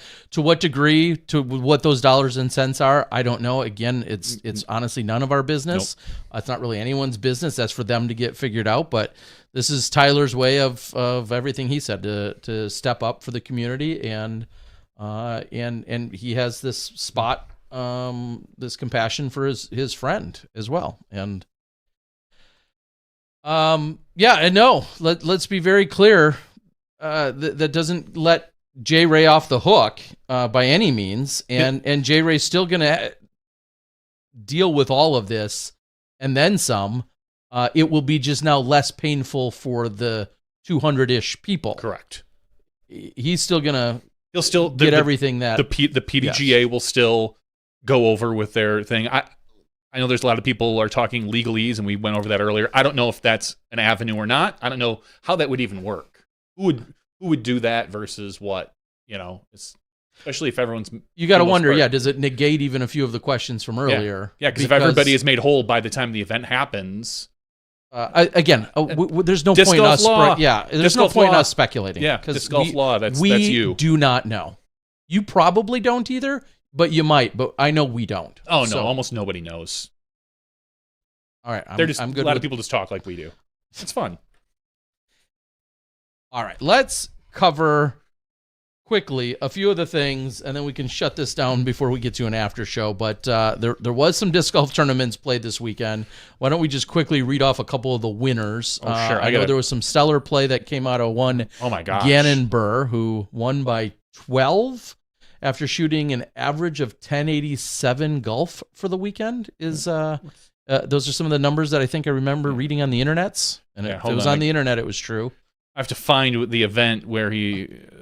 Are you on the right weekend? Is this 13th through 15th? That's the weekend. All right. There. Well, we got a couple of them. Let's just rattle through them. We'll find out where he is. First of all, the American Flying Disc Open. Evan Smith takes this one down in MPO over GT Hancock. Evan wins by 7 strokes, having shooting a 1087, a 1050, and a 1056. There's some damn good golf going on this weekend on an off weekend. Maybe you guys should have all saved it for next weekend during Green Mountain, but we'll see. GT Hancock, as I said, in second place. Zach Nash in third. Going down to FPO, winning this one by, squeaking one out by 25. Owen Scoggins wins $1,000. Leah Sinagini in second place, shooting 3 over. Sandy Hendel as well, tied for second at 3 over. So congratulations. That's the American... What did I say? The American Flying Disc Open. That's what I thought I was going to say there. Previously, the event on the Silver Series. Yes. Yep. Moving over to the 20th annual Greater Hartford Open, Disc Golf Open. We've got Matt Geffert, which is a name I don't know if I've ever rattled off before, winning $1,400, besting Brandon Shaw by 2 and Jared Hill in third. Going down to FPO, you've got Cassandra... Is it Leoy? I'm going to go with Leoy. Cassandra Leoy winning that in FPO. My number one question before we pass that, get on to the next one was in fact that's the one I believe that always hands out the big sword. Yes. And I didn't scour the internet over the weekend, but I wonder if that was in fact handed out. So hopefully so. I mean, it seems like part of the, it's a staple of that event. Okay, go on. And now we're going to talk about the RIP, the DGBTQ series, presented by Innova, equipped by Diameter. That was in Ontario, Canada. This is the event that Gannon Burr dominated. Okay. Yeah, he handily won this one. After the first round, he was up by 5 strokes and 4 strokes over Alden and never kind of looked back. Gannon took first place, shooting 1092, 1075, and 1094. Wow. I'm just saying he peaked a little late. Worlds was a few weeks ago. much. Too soon. Too soon for the 0 time. Gannonburr wins that. What an amazing round. I believe someone had said that ties one of the highest rated averages for A tier and above since I think maybe Macbeth did it clearly a few years ago. Amazing shooting, Gannon, honestly, just hands down. Second place, your world champion, Isaac Robinson, only losing to Gannon by 12 strokes. He shot 1056, 1068, and 1049. It's got to be a little disheartening going into that final round thinking like, oh my God, I'm down by 6 or maybe 8 to Gannon at this event, and then Gannon picking up 6 more. Third place, Ezra Robinson. Fourth place, Austin Bates, and tie for 5th between Luke Taylor and Gavin Babcock. So that whole crew basically went out there to the rip. In FPO, Rebecca Don wins this one, shooting 3 under par, besting Alexandra Paletto by 16 strokes. Third place, Chantel Badinsky. Now, Frisbees. Rebecca Don, just as a little note, I believe I saw something on her. She's only been a member since 2022. Her PDGA number is 208576. She, I believe, is under 16. Yeah, and reasonable deduction says. So here in the amateur, she played FJ 18, girls under 18. So maybe she's 17 now. Or she could still be 16. She could still be 16. She's very young. She's very good. She's going to be one of those women that you need to look out for in the future once she kind of probably matures a little bit.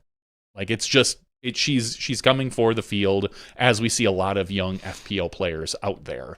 She already has 17 career wins in 31 events. She's rated 899 and went up 4 points for this particular rating. Dang. So, nice. Yeah. Rebecca Don, a name to look out for.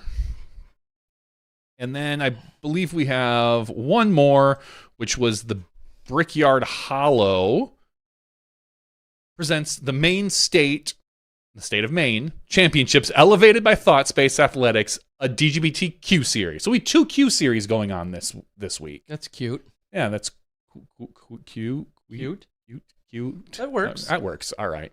In MPO, Harry Chase wins this by 2 strokes over James Proctor.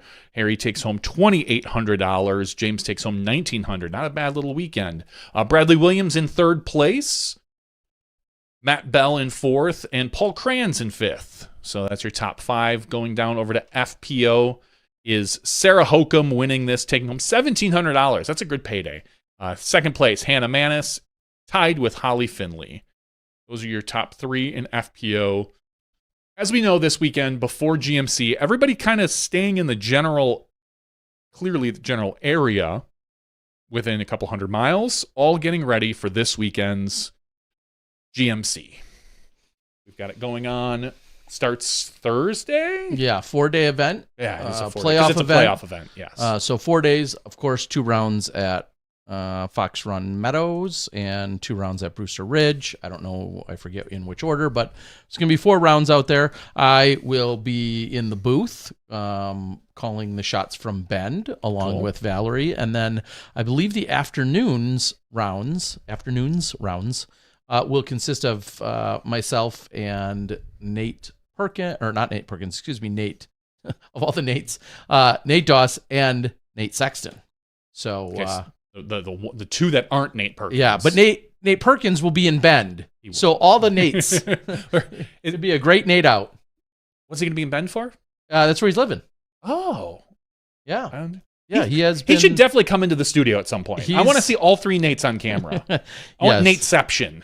Yeah, so yes, that is happening. And then the following weekend will be, of course, the playoff event taking place at MVP, which we'll probably talk more about next week. So that's the scoop there. I want to real quickly also thank and recognize ultimately 36 people came out and played in the little flex start that I had taking place on Sunday.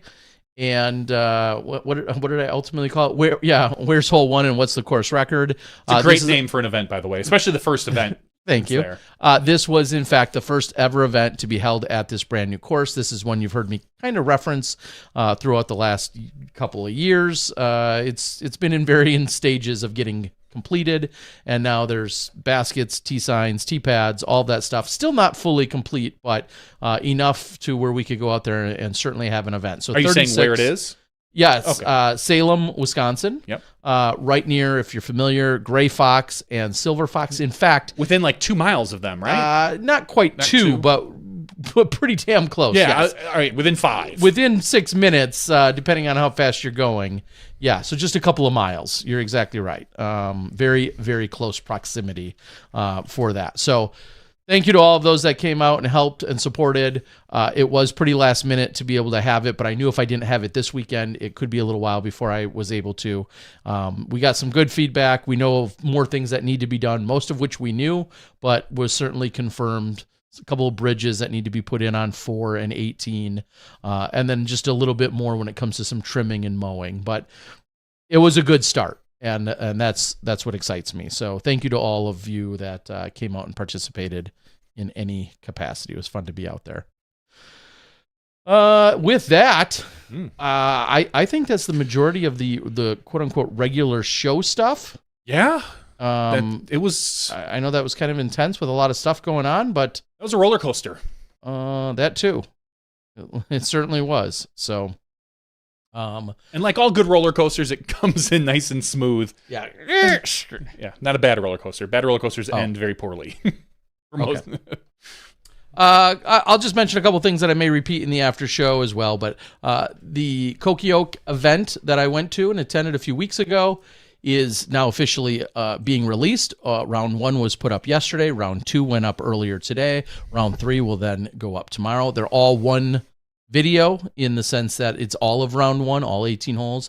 They come in around 50 some minutes. So you get all 18 holes in that 50 some minute stretch.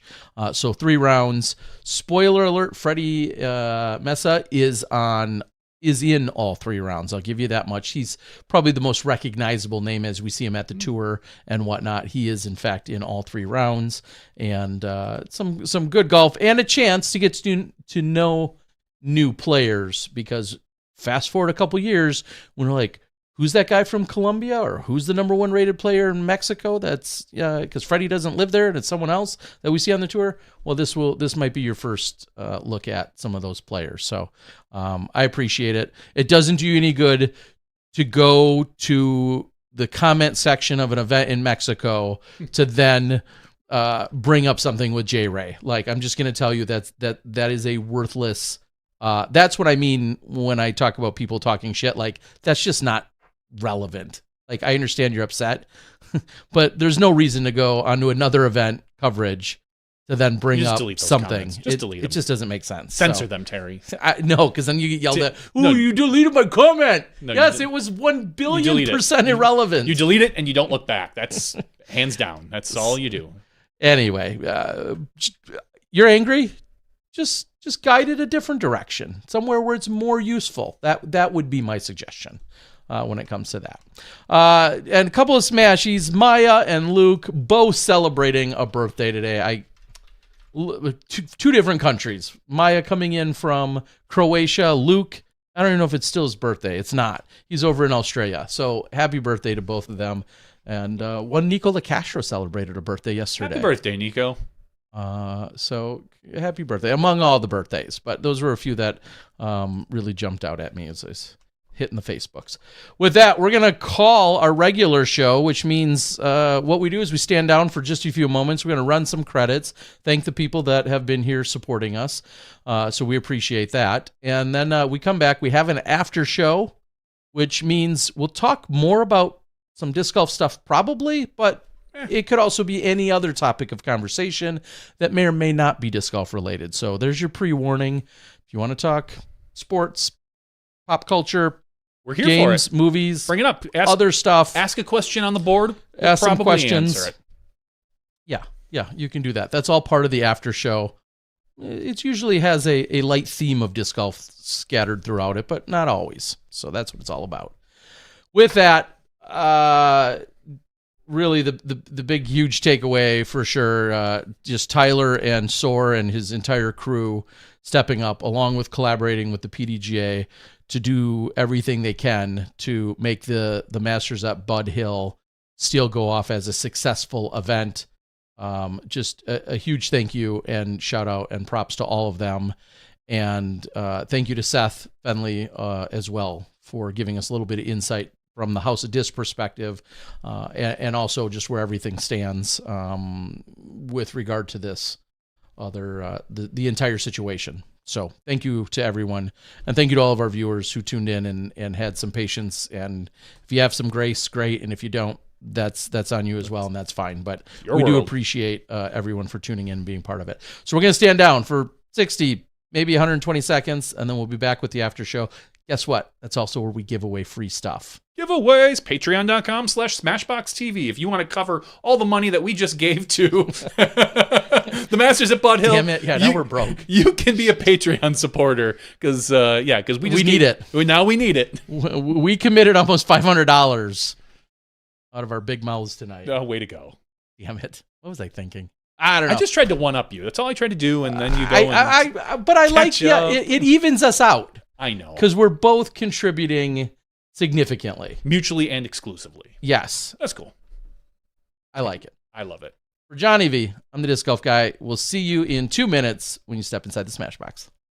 Thank you to our $2 and above patrons. Your name is listed below in the credits. If you are interested in being listed as a producer in the SmashBoxxTV credits and supporting this and other fine podcasts, please visit patreon.com/SmashBoxxTV.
Hello, everyone, and welcome to SmashBoxxTV Podcast 524's After Show. It's the after show. I want baritone. Sure. I could barely stand it. Okay, Tear Bear. All right. Welcome in, everyone. As many of you know, the after show is all about anything and everything for the most part.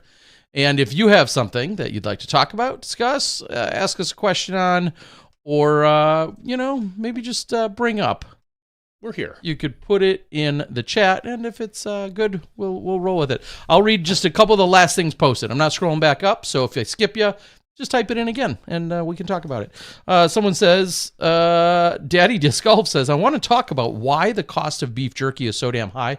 I'm a firm believer that it's one of those products that it's such a unique product that if you want it, you're just going to keep paying whatever for it.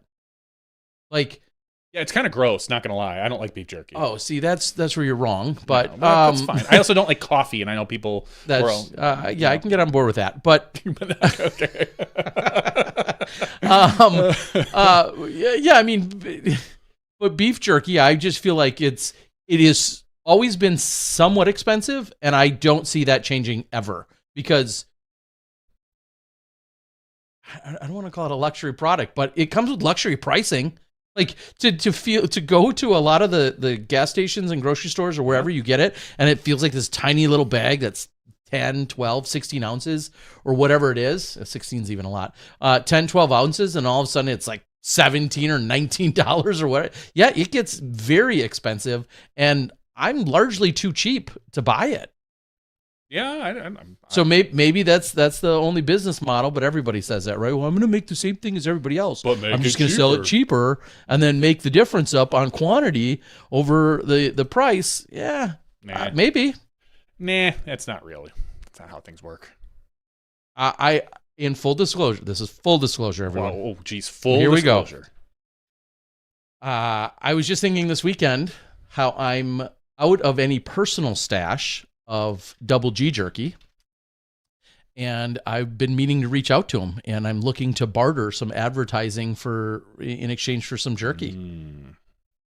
I just said it. I'm too cheap to buy jerky. I do love promoting and eating and consuming and sharing and selling Double G's jerky. I would love to continue to do so, but maybe there's a barter that could work out, because I would be all about that. I need more jerky. And side note, feel free to eat Double G's. This is not professional or legal or medical advice, but feel free to eat Double G's jerky even if after it's expired. I've had no problems. How do you know when beef jerky's gone bad is my question. That's a good question, but I know on the bottom it says Best Buy, and that's just a Best Buy, and I know there's whole documentaries on expiration dates. I'll put that in air quotes, or Best Buy or Sell By. I know there is truly a lot this of meat is hard and chewy. I don't know if it's good or not. Is it fresh or is it 2 years old? I have consumed more bags than I'd like to admit of past Best Buy dates or whatever it is on the Double G jerky. I'm here. I'm still alive. For better or worse. So, for what that's worth, that is not legal or medical advice. I think I need that disclaimer in there. Edwin Stat says, I make my own in a smoker, saves tons of money. I totally agree. If you're capable of it, that's clearly, like most things, but if you're capable of it, doing it on your own is the way to go there. Tyler's Sausage in Cave Junction, Oregon has the best beef jerky. Ooh, Cave Junction, Oregon. Is that anywhere near Bend? It doesn't sound like it is. Carney also says ribeye is like $20 a pound. Yeah, I mean, and that too. Just meat. Obviously is expensive. What's for dinner? Edwin says beef loses 2/3 of its weight when being dehydrated. Excuse me. So 1 pound of jerky took 3 pounds of beef. See, that seems wasteful. Why are you shrinking the meat? I don't know about that. You've just turned 3 pounds into 1 pound. I'm sorry. That Dude, doesn't. You want to talk about shrinkflation? That doesn't seem financially stable to me. Yeah, thanks, Obama. Anyway, do you guys mention Thomas Gilbert's win? We did not. Was that? He won the Canadian Nationals. Congratulations to Thomas. He won like 12 years in a row or something. I don't know. I don't know if that's the case. But what was that? What tier was that event? And I think it was an A tier, and I do believe I just kind of. Then you just accidentally skipped it. Yes, I did see that as well. So congrats to Thomas and was it Sophia? Sophia D. Danecki? It's not Danecki though. Donecki? I feel like I know this, Sophia. I'm sorry. Anyway, I believe she won on the FPO side. Okay. So congrats to them both. Aldi is legit. What country is Aldi? No, Aldi, the grocery store? Yeah. That's what where are we talking about? Is Aldi? Where's Aldi based out of though? I feel like is a fair question. Maybe that's where he was going. Aldi headquarters? Is that Germany? Okay. Where's Aldi's? And the U.S. headquarters though are in Batavia, Illinois. All right. Look what we're learning here today. I've never shopped at an Aldi. Really? Really? It's a different experience. Yeah, there's one up the road, and I just haven't. I don't go grocery shopping much anymore. Yeah, it's. I'm very thankful for that. It's a different experience. Anyone will tell you that. And there's a reason. Then you have comedians that can go off on various sets just based around the different experience that is Aldi. That's for sure. Huh. Yeah, you'd be fine. Oh, there's literally one, like I said, just 2 miles away from here. I'm just thinking like if who it may suit or whatever, and like you'd be totally fine with it. All right. What else do we have? USA, Maryland has them popping up everywhere. I don't know what that's in reference to. Could be a lot of things, a lot of different things. Sorry, I'm just going through and reading some of the things that were also listed here. Aldi is Germany's Walmart. Oh, okay.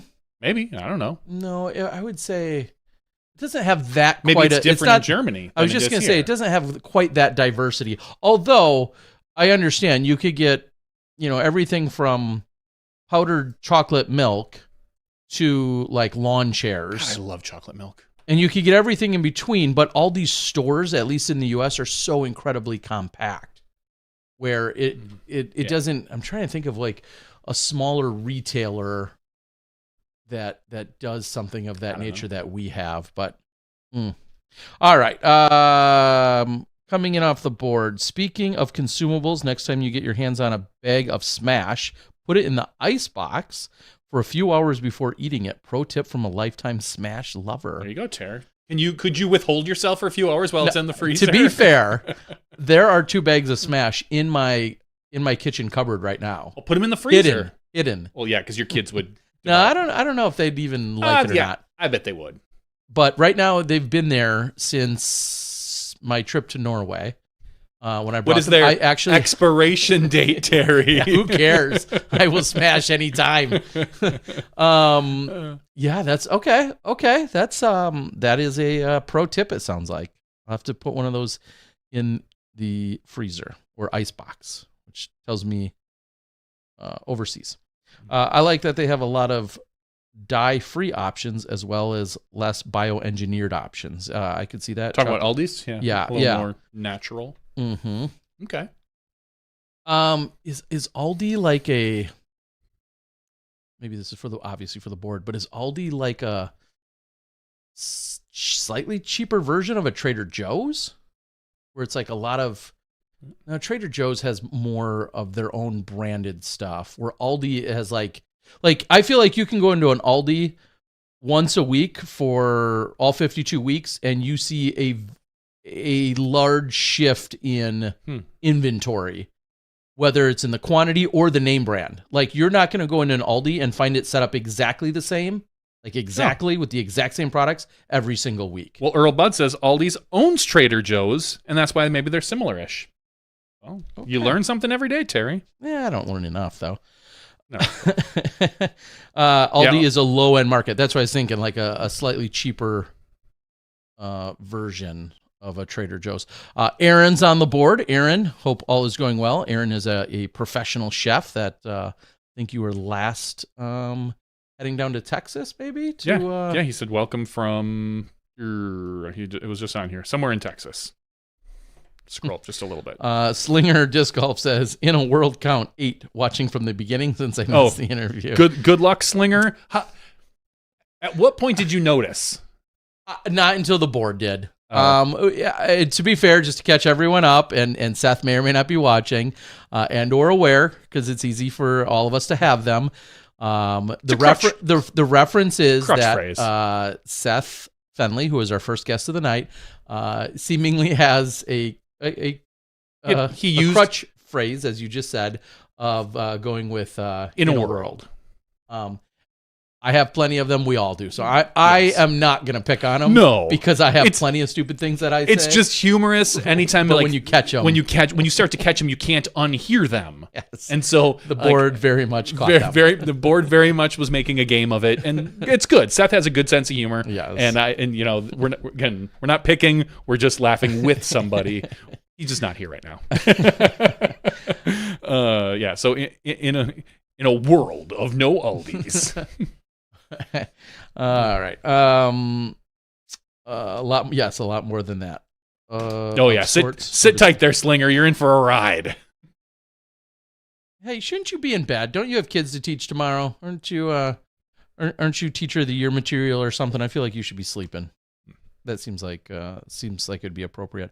Let's just for a moment backtrack to the very serious question, and maybe just generally brainstorming of who could potentially, what entity or person or entity could potentially hold the large sums of money that ultimately may have to go to players for tournaments. Like, what are some of the very viable, reasonable resources? Isn't that kind of what you and I, which I didn't know, the PDGA check program? Isn't that what that is? Don't they hold the funds? Isn't that more or less? Does the TD not get the funds, or does the TD then have to pay the PDGA or Disc Golf Scene, who whatever, to pay those checks out? Because that's what it sounded like to me when you and I, again, I've never hosted an event. I've helped out a little bit here and there, but it's if Disc Golf Scene is holding the money and then paying the checks out, you would think that they're holding the money, that they're an escrow service. I am hosting an event in 8 days, another one, and I was just going to look for, because clearly I've skipped any of these. I was going to look for how it might be listed, and I know it's in here somewhere, and it's just not an option. So currently, I'll just give an example. Well, first, before you do this, for the uninitiated, when I pay for an event at Disc Golf Scene, and I put in my PayPal, we'll say. I use PayPal, or I don't think of or that. A credit card that uses PayPal. Where does that money go? Does it go directly to you then, Terry? If you're assuming you're hosting the money, I'm not saying they all go to you, but that would be nice. Assuming you're hosting the event, does it go directly to you, or do they hold on to it? You can set that up, and that's exactly what I was just looking for. Is because I'm hosting another Flex Start in Bend. Come join us just for the flex of it next Wednesday, the 25th. Pine Nursery. In that case, when you say just for the flex of it, I think of Salt and Pepper. It's just in my head. Don't worry. In that case, I have it set up just as I have every other event that I've used Disc Golf Scene for as a TD. I have it set up that the money comes in, gets paid through the PayPal portal, and it essentially goes right into my PayPal. Now, let me also clarify. I have a separate PayPal for tournaments that is completely separate than if you bought a set of boxes from me today, or if you wanted to make a donation to the disc golf guy, or if you wanted to buy a Frisbee off of me, or a myriad of other reasons why you're repaying me for, your kids' swimming lessons, whatever. That all goes to a very separate PayPal. A long time ago, when I used to run my own registration service, I set up an account that exclusively handles and has all registration money. That's what I did on PayPal. Also, within a bank account, I did the exact same thing. Although I have a business banking, I have an LLC, which has my business banking to it. I also then created another checking account personally, so that every dollar that came out of the PayPal ultimately first goes into that account, or could go into that account. And then whether that needed to pay my business account or whatever, I figured it out from there. But every dollar in that sense that's how I handled it. I'm not suggesting that others have to or should or could. Everyone's going to have something that hopefully works for them and hopefully is above water. And that sounds good. Although, you're also the guy who hides money in books. I do, and I found some money the other day. I know. Let me tell you, I was looking for something. I've lived with Terry. I remember going to his apartment at one point, just picking up a book, scrolling through it, and there was a $20 bill in there. I'm like, why is there a $20 bill inside this book? Terry's like, meh, I'll find it later. It'll be fun. And that was it. And this was 20 years ago. And it's probably still in that It's book. Probably still in that book. I'm not going to lie. You're very weird with money sometimes. I am. But when it comes to certain things such as this, you're very organized. I mean, I will admit to the world. Hit mute on the world recording this. Hold on. Mute. No, I will admit to the world. At one point, I was running a registration service, one of the early disc golf registration services in online disc golf registration. It was called iregisteredonline.com. I know, very clever. RIP. iregisteredonline.com. I hosted the Memorial. I've hosted the Vibrant Birdie Bashes. I hosted a ton of Wisconsin events. All the events I ran, which were 6 or 8 or 10 of them in a given year. There were a few years at the time where that checking account in and out was upwards of $100,000, which by today's inflation and standards, would come much quicker. But with the number of events that I was doing, it was taking in that much money. So you better believe that I had all of that in a separate account in every possible way, because I was taking in registration for other people's tournaments. And there was no way that I was ever going to find myself touching that in any capacity. I would have foreclosed on my house if I had to before I would have ever touched some of that other money. But that's what got me in that philosophy more than anything, is not only for my tournaments, but then for all of the other tournaments that I was running, I needed all that money completely separate. So I don't know where I was going with that, but that's how I set it up. So talking about services, this would be interesting. Now there are escrow services out there, and I need to be very careful to say escrow and not like escort, which is totally different. Although they may take escrow as well. I don't know. There's been escort conversations with TDs too. No, there has been. I mean, we're putting it all out there. That conversation has been had. So escrow services, there are event escrow services. Now, what I could imagine happening, as I said, it's a very difficult industry because there are compliance things you need to deal with.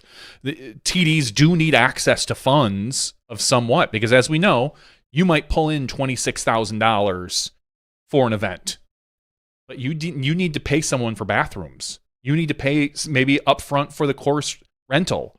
You need to pay upfront for players packs. Like this is where obviously things can get a little murky. So the escrow fund, because they make escrows for everything.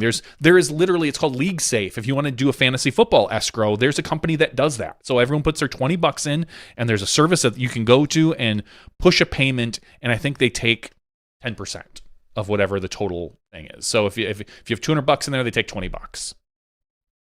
Whatever. So with the way I would see it have to happening is someone integrates in with Disc Golf Scene. There's some sort of API or back-end connection that when a payment is made, it goes into an escrow account. Now, this is where it's funny, because you wouldn't create a different escrow account for every single event. That would be unruly, unrealistic, and no bank would probably allow that, for you to have 8,000 escrow accounts. But it would go into one single fund, and then someone needs to be in charge of how much can the TD take out of that. Is there an amount that can be figured out based on, we'll just say, pro payout? Is that enough to say we brought in $10,000 in pro payout? So $10,000 you cannot touch. Does that matter? You can only touch the AM money for expenses because you're not paying them out. Again, I don't know, and then at some point you need to be able to get that money, so that needs to be able to be probably relatively quickly paid to you. Or do you work with the escrow company to basically have them somehow have to pay the players? Does the escrow, on the day of the event, is there some sort of trigger that says, all right, Terry Miller, I'm going to send you $14,000 because that's what's left in your account. Here you go. Boom, bam, bing. Now you can pay people out, because that $14,000 doesn't hit instantly. Well, and so there's timing. There's bank timing. Is it the day before? Is it 2 days before? Weekends get weird. There's holidays. There's wiring costs. I know that we have in the title industry, we are working on a lot of these new instant payment systems that banks are now just starting to even implement. Because again, wire fraud is a real thing. I deal with it every single week. It's part of my job. And so we need to work on ways, because what happens when Terry's account is hacked and Terry emails me and says, hey, Johnny, I need that money. Can you send it to me a couple days early? And I'm like, okay. Oh, but I need you to send it to this. Can you wire it to this account instead? I have a different bank account. Oh, yeah. Well, of course, it's from Terry. Click. Oh, then suddenly Terry messages me 2 days later and says, hey, Johnny, where's my money? Johnny's now sent it to a fraudster. Yes. So we're opening a whole new can of worms with a lot of this talk. But assuming security, How would you imagine that working? Would the escrow service pay out the players?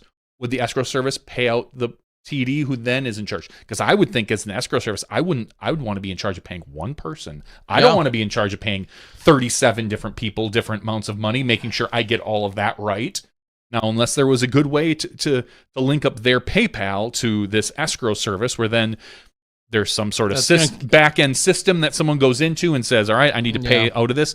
There's a lot of things, Terry. Well, and that's going to come also, it could, I'm sure there's ways to make that happen. Oh, yeah. It's going to come with some form of service fee and management fee on top of that.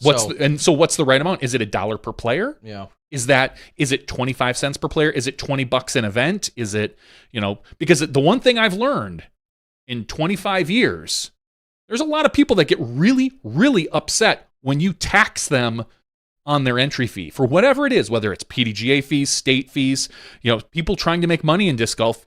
A lot of people look at that as an evil thing. You're just taking advantage of the disc golf community. And I don't agree with that. Clearly, I'm a business person, but there is that sentiment out there. There are people who don't necessarily think TDs should make money. Yeah, I am PayPal account verified, PayPal transaction fee. I'm reading some more details here. Yeah, I don't see where it is, and it probably was in the setup of which I'm past on the event that I'm currently running, so I can't find it as to what they do. But I think back to a decade ago when I was running iRegistered Online. I was taking in, and let's just say you ran an event, and let's say I collected $5,000 for you. You just told me when you wanted some kind of increment of that money, or all of it, or if you wanted me to wait until, if your tournament was on Saturday and Sunday, and you depending on how you were as a TD, you may have said, hey, you know what? And this was back pre-paying out with you or with PayPal. Yeah, way before that. But somebody would say, hey, send me half the money now. That should cover what I'm going to need to pay out in person. And some people would say, I've got the entire payout in my bank account as it is. It's not a problem.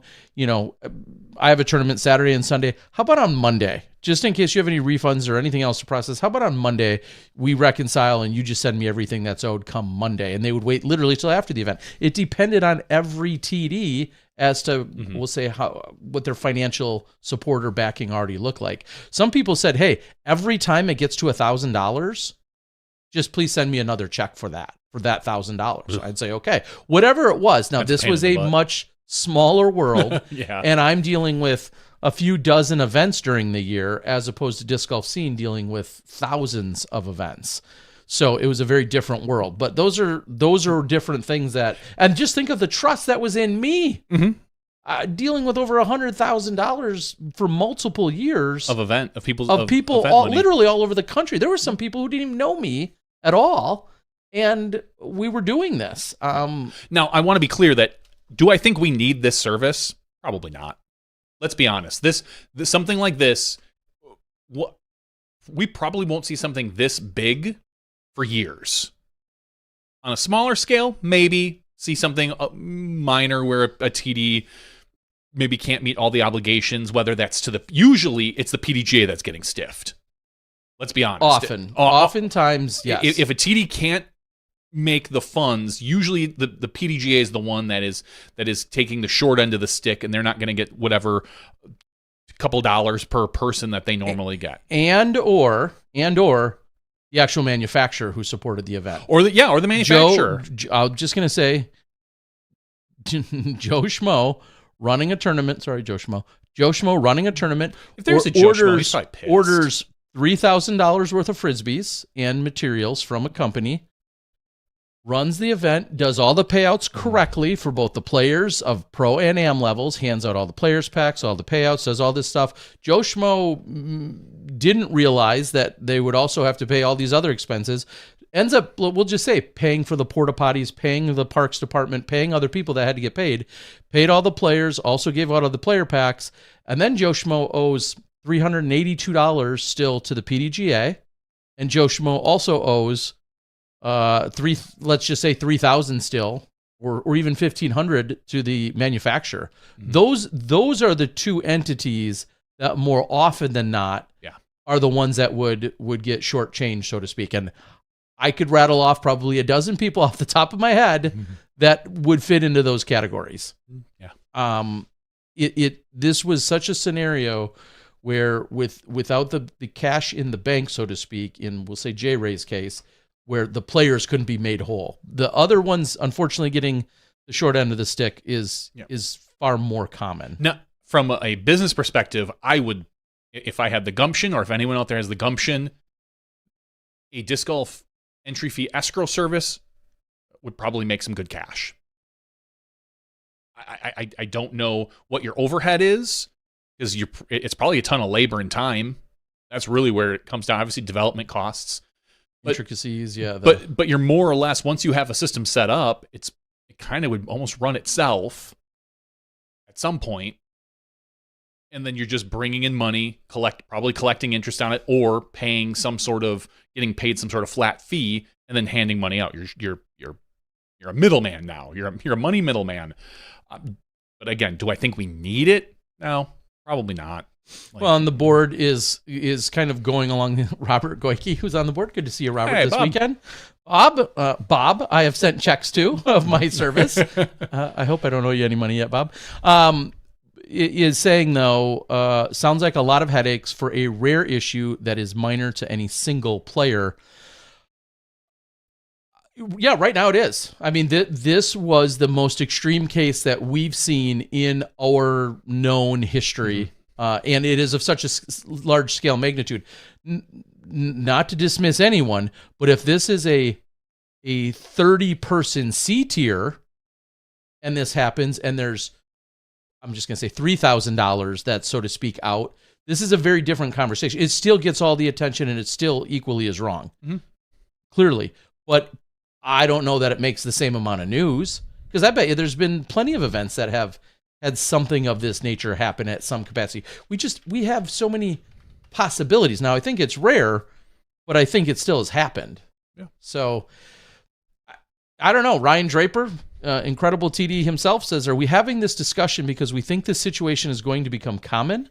Generally, TD needs access to money for an event before the event date, assuming the event is advertising added cash. Yeah, good point. I mean, this also factors in, is the event sold out? Could all of that money, could every dollar be, if you, I'll be the first to admit, I'm not a big fan of having registration too soon for events that I run, because I don't, even though it's sitting in a separate account, nice and safe, I don't like the idea of holding on to somebody else's money for 6 months. That's a personal thing. There's other events that open up, they may take in 5 or 10 or 20 grand, take it in, maybe they go invest it and make some form of interest on that. That's additional money to them, and they can do whatever they want with it. Like, there's a lot of ways this could get spun, but we're talking about some events that have large entry fees with a large amount of people. You're talking about a significant amount of money, and I think this situation in general is clearly opening the eyes for a lot of, for more scrutiny of the system, and I think that's if there's a silver lining, that would be it. Steven's story on the board says, I'm the worst TD ever because I host sanctioned events, have a disc golf brick and mortar, and make money as a business and a TD. And I can tell you, the industry is not a cash cow. No, clearly. If it was a cash cow, we wouldn't be here talking about this. Like, think about it. If I'm sorry, but if J Ray was making a ton of cash over the last 5 to 10 years, he would have been able to cover this. This is not an industry you go into in order to come out a millionaire. Just not. Like, it's a community industry, and and God bless people like Tyler Searle, man. Like that guy's a champ. He's the hero of the week. Yes, him and Matt, the whole and his Soar, brother, the whole Soar team, the entire collection there. Yep. Totally agree with that. Invest in a banana stand at the money's, course. Yeah, it's always there. Money's in the banana stand. There's always money in the banana stand. I miss that show. Yeah. There is maybe I could. I don't think this is in any way special, so I could probably even post it. Collected payments. This is on Disc Golf Scene. Somebody has pointed me to it. Thank you. With collected payments, tournaments don't need a PayPal account if you've had trouble with PayPal in the past or just prefer not to use it. In addition to registering players, a few new ways to pay, like Apple Pay and Venmo, along with credit and debit cards and personal PayPal accounts. There's an option to get a mailed check for any amount of the collected balance at any time. Payment forms available to the registrants include credit and debit card, PayPal, Venmo, and Apple Pay. Enabling it. This is something, like I said, I normally skip. So this is Disc Golf Scene. Mm-hmm. That's owned by the PDGA. They technically already have what we're talking about. Then. Yes. So, and then here it talks about the fees to use just Disc Golf Scene in general, in terms of transaction fees and such. And then it also says payouts by check.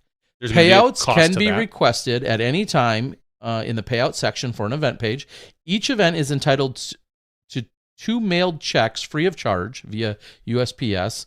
Additional payouts beyond the first 2 will incur a $1 fee. Payouts via USPS are typically delivered within 5 to 7 days of the payout request. So in theory, the week before your event, or the weekend before your event, you request the check comes to you in the mail, you cash it, then you have all the funds. So what we're talking about, in theory, the PDGA already has under control. It's just a matter of TDs knowing about it and using it. Now, this doesn't sound like it does individual payouts for players, unless you want it to. I'm sure you could tell them, but it's going to cost you $1. A buck per person, though. A buck per payout. Per payout, yeah. Yeah, that seems reasonable considering a stamp is up to like 70 cents or 75. Yeah. I mean, if that were to be the case, that would be another way to go. Or just send money over to iregisteredonline.com. I'll hold on to you. God, please don't. See, there's another LLC that could be donating. Yeah. I think that one's dissolved. Is it? Maybe. I never know with you. You never know. I'm a lot of money. I've given more than I can already. And that's why you have to buy some boxes. My Disc in a Box. Another LLC that could be supporting. God, look at you, Terry. If Tyler shipped his discs using My Disc in a Box, you could make an arrangement. I think we might have a barter in the works there. All right, what else is on the board? Glenn Reiser asks, anything special about the Buzz saws, or do they just look cool? I think they just look cool. I think it's just a cool die / it's not a stamp from what I saw. It's some sort of die. I don't think there's anything special with the mold. There might be something special with the plastic, but I haven't honestly looked that much into them. I don't know. But I don't believe there's anything special with the mold itself. They look cool. Ryan Draper says, you guys remember the days before DG Scene, Tournament Manager, and live scoring? All too well. Yep, as I said earlier on the board, I think I've run in the neighborhood of 200 sanctioned events and at least that many unsanctioned events. It used to be so much more of my life and lifestyle about 10 years ago, before I was really, really doing so much that I am in the disc golf media landscape. But yeah, 2012 or 13, for you that would remember, that's when I hosted an entire amateur series, the Skyline Amateur Series, and that was 6 or 8 events of just amateur events. In addition, those were all PDGA events, in addition to a handful of other standalone B and C tiers. So yeah, it's been, I've done my share of tournament directing. And it's, to be fair, it's the tools are getting easier and easier and more incredible to have at your fingertips. Obviously, PDGA and everything they're doing, UDisc, everything that they offer, there's a lot of ways, or one thing that backs up another or supports the other. It's pretty incredible for sure. Carney Schill asks, do you have any glow discs with Smashbox stamps? I have some old ones, which somebody actually just inquired about recently. They said, I have this disc. Do you have any more of those? And I said, oh, that was the 2014. Only 25 of that color glow Rock 3 with the bar stamp was made, and only 25 destroyers were stamped with the mini logo. Short answer is yes, I have a couple, but it's been a minute, and they're in special stashings right now. But they it could be let go of for the right price. Should we look at? I mean, I know we say this. Should we look at getting more discs? It's always a pain because we don't really have a storefront set up. So any discs we have, if we were to get a stack of them, would have to live with you, and then you would. They'd never get sold, and then they'd go to my. And then it would just be when people ask, "Hey, do you guys have discs?" Like, "Oh, we got like a handful at Terry's place." Yeah. And then they would sit there for 5 years, and at some point, Terry would be like, "I do have some from 5 years ago." Yeah, that's the problem with all merchandising, right? Is you get something that you love that looks so great, but then let's just say 20 or 40 or 60 of them sell, and then you order another 100, and then maybe they don't because everybody wants something new. Mm-hmm. The apparel and or branding business is a full-time effort of which you nor I are putting in by any means. No. But that's not to say something couldn't happen. Yeah, we could maybe figure something out. Maybe I could see us doing maybe like a pre-order special. Yeah, something. Find some cool logo, or even if just the Smashbox logo or something like that. Like I said, I literally have one Skip Ace shirt, and somebody made it for me. My developer at the time made it for me and sent me that and a hat and a mug saying thanks for working with me. It's like a Christmas present. I was like, oh, that's awesome. Thank you, because I didn't do it myself. But doing like a special order, saying, "Hey guys, this is like a once a year thing where we just how many are we going to order? How many are we going to ship out? Here's the price." Or we do it on like one of those. Yeah, I'm sorry print about this. Print on demand. Yeah, sorry, Miles. On a print on demand, something like that, to make it easy. But yeah, I would like that at some point. It's just a matter of getting around to do it. Ryan Draper asks, "Yo, how do I get in the storage unit?" I spent some time in there this weekend. Take Wisconsin Avenue to. I'm just kidding. I don't mean. And boy, oh boy, I just like you said about some God. money. Some days I open up a bin and I'm like, oh my God, this don't disc ruin was this. So great. This is going to be our YouTube show. Yeah, I found some goodies this weekend that including these are only a year old, but I found a box of the Simon Lizotte Lizotte hexes. They're coming out with a second round of those, I believe. Of course, because these were 2023s, and I have to get past the little sticker on the thing that says "Don't open these and sell these until like October 13th." Of 2023, and then I open it up and I look, and every single disc is still there because I opened them and never sold any. I don't think those are very valuable yet, but in 5 years when they've made 5 Lizottles, and then someone's like, "Oh God, I really want the first run Lizotte because that one flew a little more flippy when headwinds were at my tail, and it had Simon only had one kid at the time. Yeah, Simon only had one kid, not 5. Jeez. So they should do a Lizotte for every kid he has.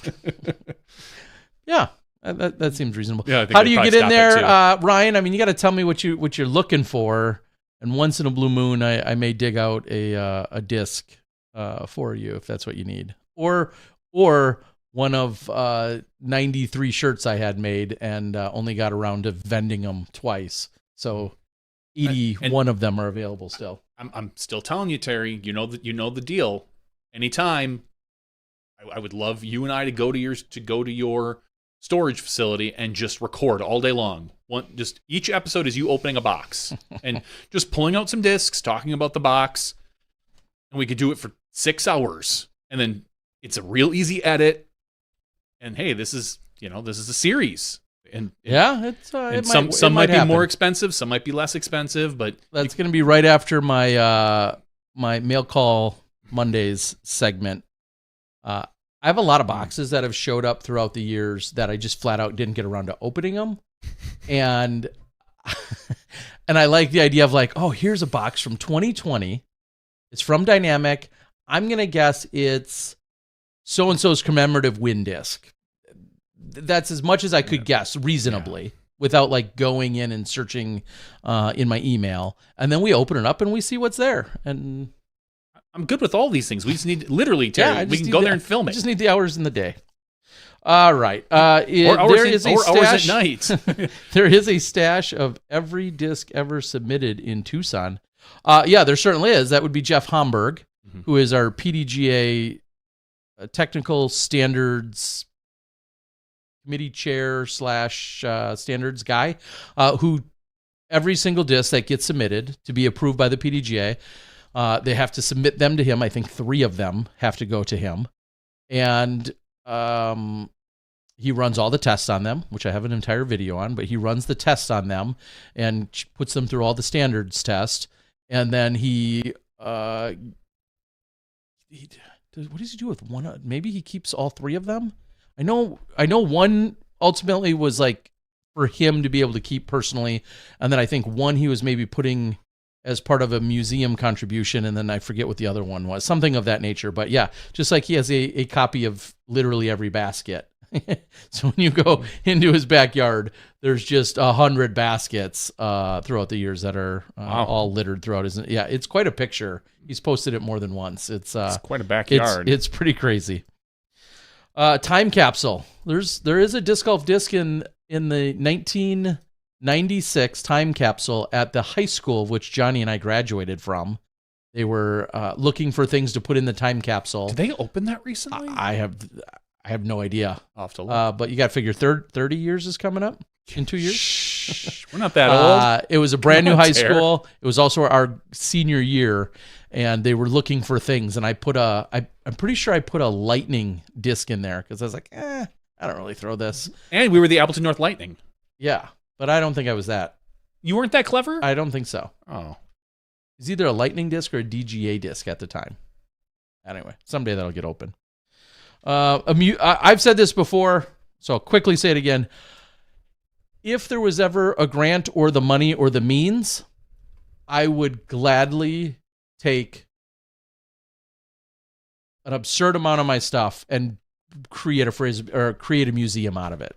And that's not to say everything I have is like super, not necessarily expensive or valuable in that sense, but just unique. Like when I tell you somewhere I have the player pack from the 1997 AM Worlds, I probably have that largely intact somewhere. Mm-hmm.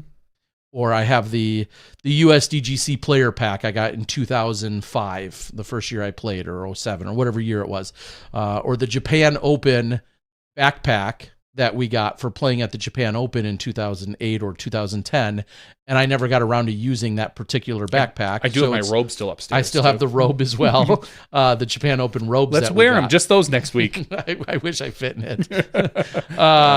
Or one of those years, I think it was the 2010 Japan Open, was when we also got a stool with the Huck Lab logo on it, and it was just really cool, and I literally never used it. It's a great industry standard stool, but I was like, I've already used another stool. I don't want to.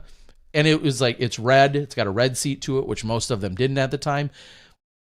Again, I don't know who appreciates that. Some more than others, but I have a lot of odds and ends like that are truly only appropriate for a museum, and it would have to be pretty damn big at this point. Yeah, some of those things. How do I make that happen? Is that a grant? Is that a? I don't know, Terry. I don't think half that stuff anybody would want. Nobody would want that stool, for instance.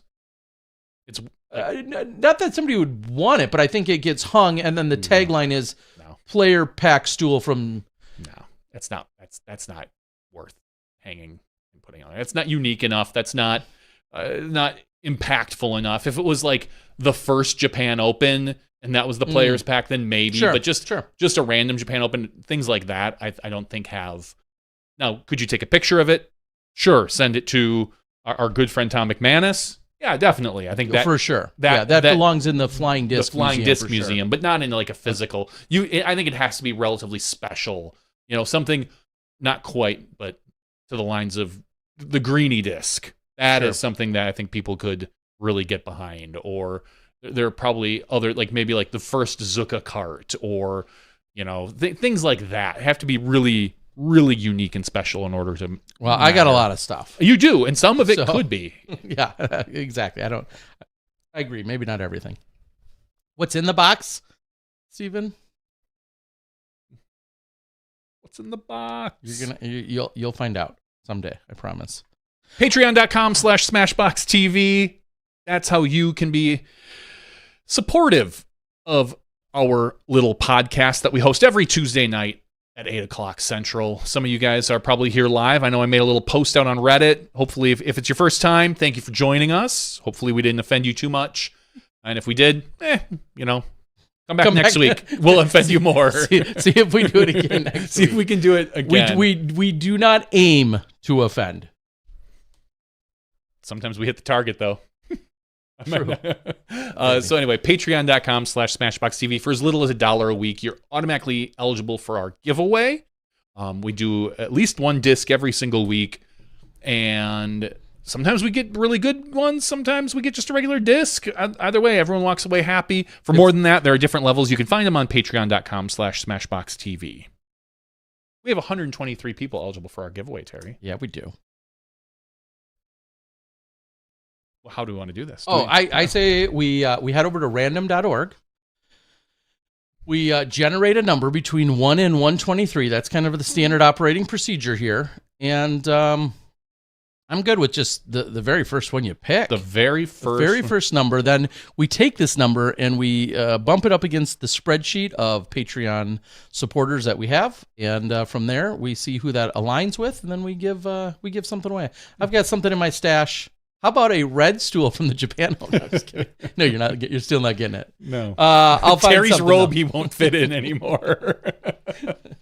No. But I will find something that will be of more than $10 value. It could be 20 or 30 or 50 or 13, but I'll get something sent out to you. We'll hook you up. All right. So our very first number we're going to generate. I sorted them by first name tonight.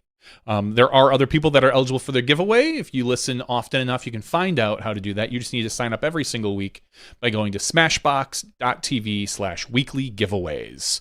And you can enter into the contest for free. No purchase necessary, folks. You just have to do it every single week because I'm not going back. We just do it every week. I grab the new names that people do it. And there's a few people, there's like 4 or 5 people that do it religiously, and bless them. So our very first number we're going to generate is, do you want to make a higher or lower than 60?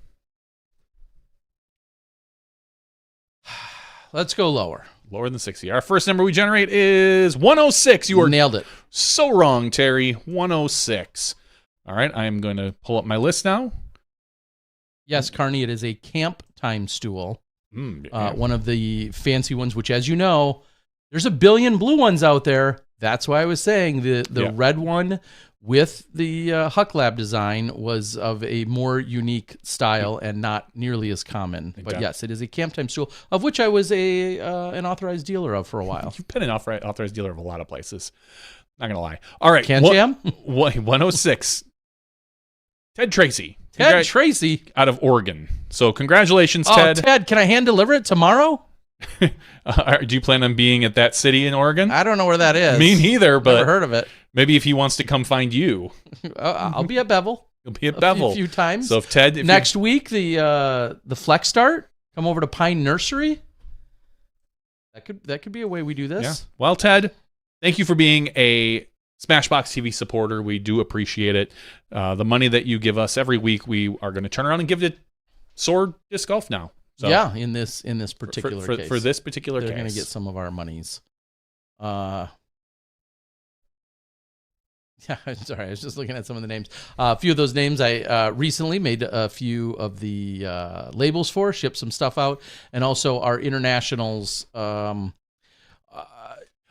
They came out ahead. We may have to we may have to reconsider our best bet for international and SmashBoxx annual giveaways when we sent out the free disc and it was $38 to ship it to one of the countries. We need to redo a lot of things due to the way Patreon is changing their thing, and I've been meaning to look at that. But in general, yeah, we'll get some stuff figured out. Yeah, we'll get it all figured out. I did see someone post on a thread that they purposefully only donate $2 because it's one less than the disc, and they don't want to charge us for the thing, which is very sweet. I appreciate it.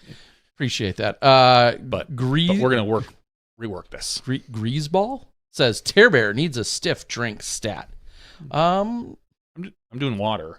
Normally I'll have like a brandy old fashioned, but yeah, when I get home, there may be an imperial stout that I've been eyeing up. Carney says I'm in Oregon. Send it to me. Oh, okay. Also, Terry, are you going to be at the USDGC? as of today, as of this very moment, what is it? September 17th. Happy birthday to my father and sister tomorrow. I am not scheduled to be at the USDGC. Yeah, that's the long and short of it. That's not to say it won't happen, but I'm currently not contracted by the Disc Golf Network to be part of that. The crew, I wasn't from the beginning of the year, so the crew is all set for that. And as of right now, that's not to say I mean, I definitely want to be there in some working capacity. I just don't know where that aligns and how that happens. But so I'm open to ideas and suggestions. But as of right now, I'm not currently scheduled, which might be a blessing in disguise. I might be ready for some time off, but I would rather be there. Yeah. When will Terry hit 1,000 rated? Honest question. I won't. And I definitely won't because I don't ever practice, like literally ever. And I even just as infrequently is how often I play, by even just going out. And so the only times I do play, it feels like, are when I sometimes sign up for a random flex start or a random flex start, usually in another. I've played more golf out of country, off continent, than on continent in the last couple of years. And I'm okay with that. I play terrible golf when I have been doing it. And like I said, I don't practice or put any effort into it. But it's more about that experience of being able to play in some of these other countries and places. So I always say I'm going to go out and play more, and then I never do it anymore. So that's on me. We all do that. Ed Root asks, is the USDGC an extra pay event for DGN? Yes, you send it to me. I will set your account up. Yeah. Right? Sure, Terry. Yeah, Terry's the DGN escrow now. Way to go. I don't trust that guy. But the short answer is yes. It is part of the top. Yeah, it's part of the top tier. It was. What? Yeah. Are you sure? It was the 2 extra events. You had to be. Right? It was European Open and USDGC this year. Those are the 2 events that require the top tier for all viewing. I'm fairly certain. Terry's going to look right now. No, I mean, you absolutely might be right. I think I am, because there's the main. Is it? I forget what the top tier is called. Is it Pro? Yeah, DGN Pro. DGN Pro. Full coverage of all DGPT Pro events and majors. Okay, you are correct. I usually am. DGN Standard. I'm just reading a graph right now, but DGN Standard here says full for the standard event, says full coverage of DGPT events and PDGA Pro majors, excluding European Open and USDGC. Johnny nailed it. I got some memory. Johnny nailed it. Yeah. So yes, you will have to be for that event. You'll have to be the top tier subscriber in order to do that. Now you can do that for 1 month and then lower your tier, which is, I'm not going to say that's what I recommend, but if you are normally a standard one and you just want that event, you can do that. Yeah. So there you go. That's going to be a whole nother. Inevitably, we'll fast forward about 2 or 3 weeks, a little more than that. Probably a month or No, 2. yeah, about 2 or 3 weeks. Oh. And then the uproar of this realization will start, Yes. and it will definitely be a whole lot of yelling and screaming, and I wish we could avoid it, but it's certainly going to happen. So, Yeah. There you go. And I thought you were going to say in like 2 or 3 months that we're going to see DGN subscription, not subscription numbers, but prices. And I don't know if those are going to change or not. It's been pretty consistent that they've changed every year. I don't know if they're going to change for next year or not. We'll just have to wait and see. Thankfully, Terry and I are not involved in any of those conversations or decisions, and nor do we want to be. Following along, Carney says, I'm going to try to get to the 25th off for the flex start. Awesome. Yes, I'll make another plug because it's only really about this week and next week where I can. Next week in Bend, for the 3rd year in a row, I'm doing, just for the flex of it, a flex start event. And that will take place on that Wednesday. I moved it up. A lot of people asked about it last year. I ended up moving it up. So the earliest possible tee time is 9 a.m. and planning on the last possible tee time of 5 p.m. So it's pretty much an all-day affair to be out there hanging out. If it works out, I may end up even filming, possibly, one of the cards. I know one Nate Doss has considered the idea of playing in the event. And as maybe a little warm up to his USDGC. Exactly. So that would be kind of cool to just get that on film.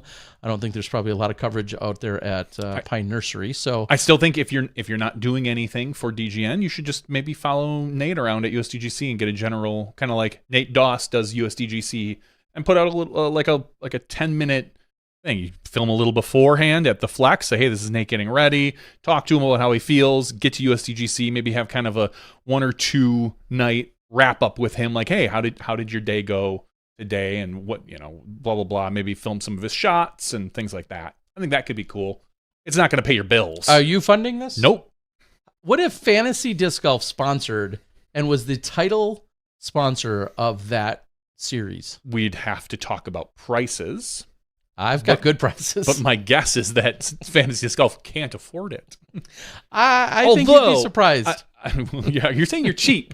You're saying you're cheap because... No, I didn't say that. Oh, okay. You're just saying if you're going to milk Fantasy Disc Golf, skip-based Fantasy Disc Golf. I will say, as far as Fantasy Disc Golf goes this year, I'm really excited because I've been doing a ton of the development myself, which means I'm not paying the normal 5 digits I usually pay every year for a developer to go in and do this. I'm now able to do a lot of it myself. So hopefully, maybe this year, I won't lose money like I have the last 8 years that I've been doing this, at least. I mean, I've been doing Fantasy Disc Golf longer, but 8 to 9 years I've been paying a developer to come in and handle a bunch of it. But thanks to ChatGPT and a lot of other and some sit-down learning, I'm able to program a lot of stuff. And I've done a ton of things. I'm really excited because today I finished a whole new feature that's going to be for next year for drafting. One of the big requests was, hey, so-and-so drafted the wrong player. What do we do?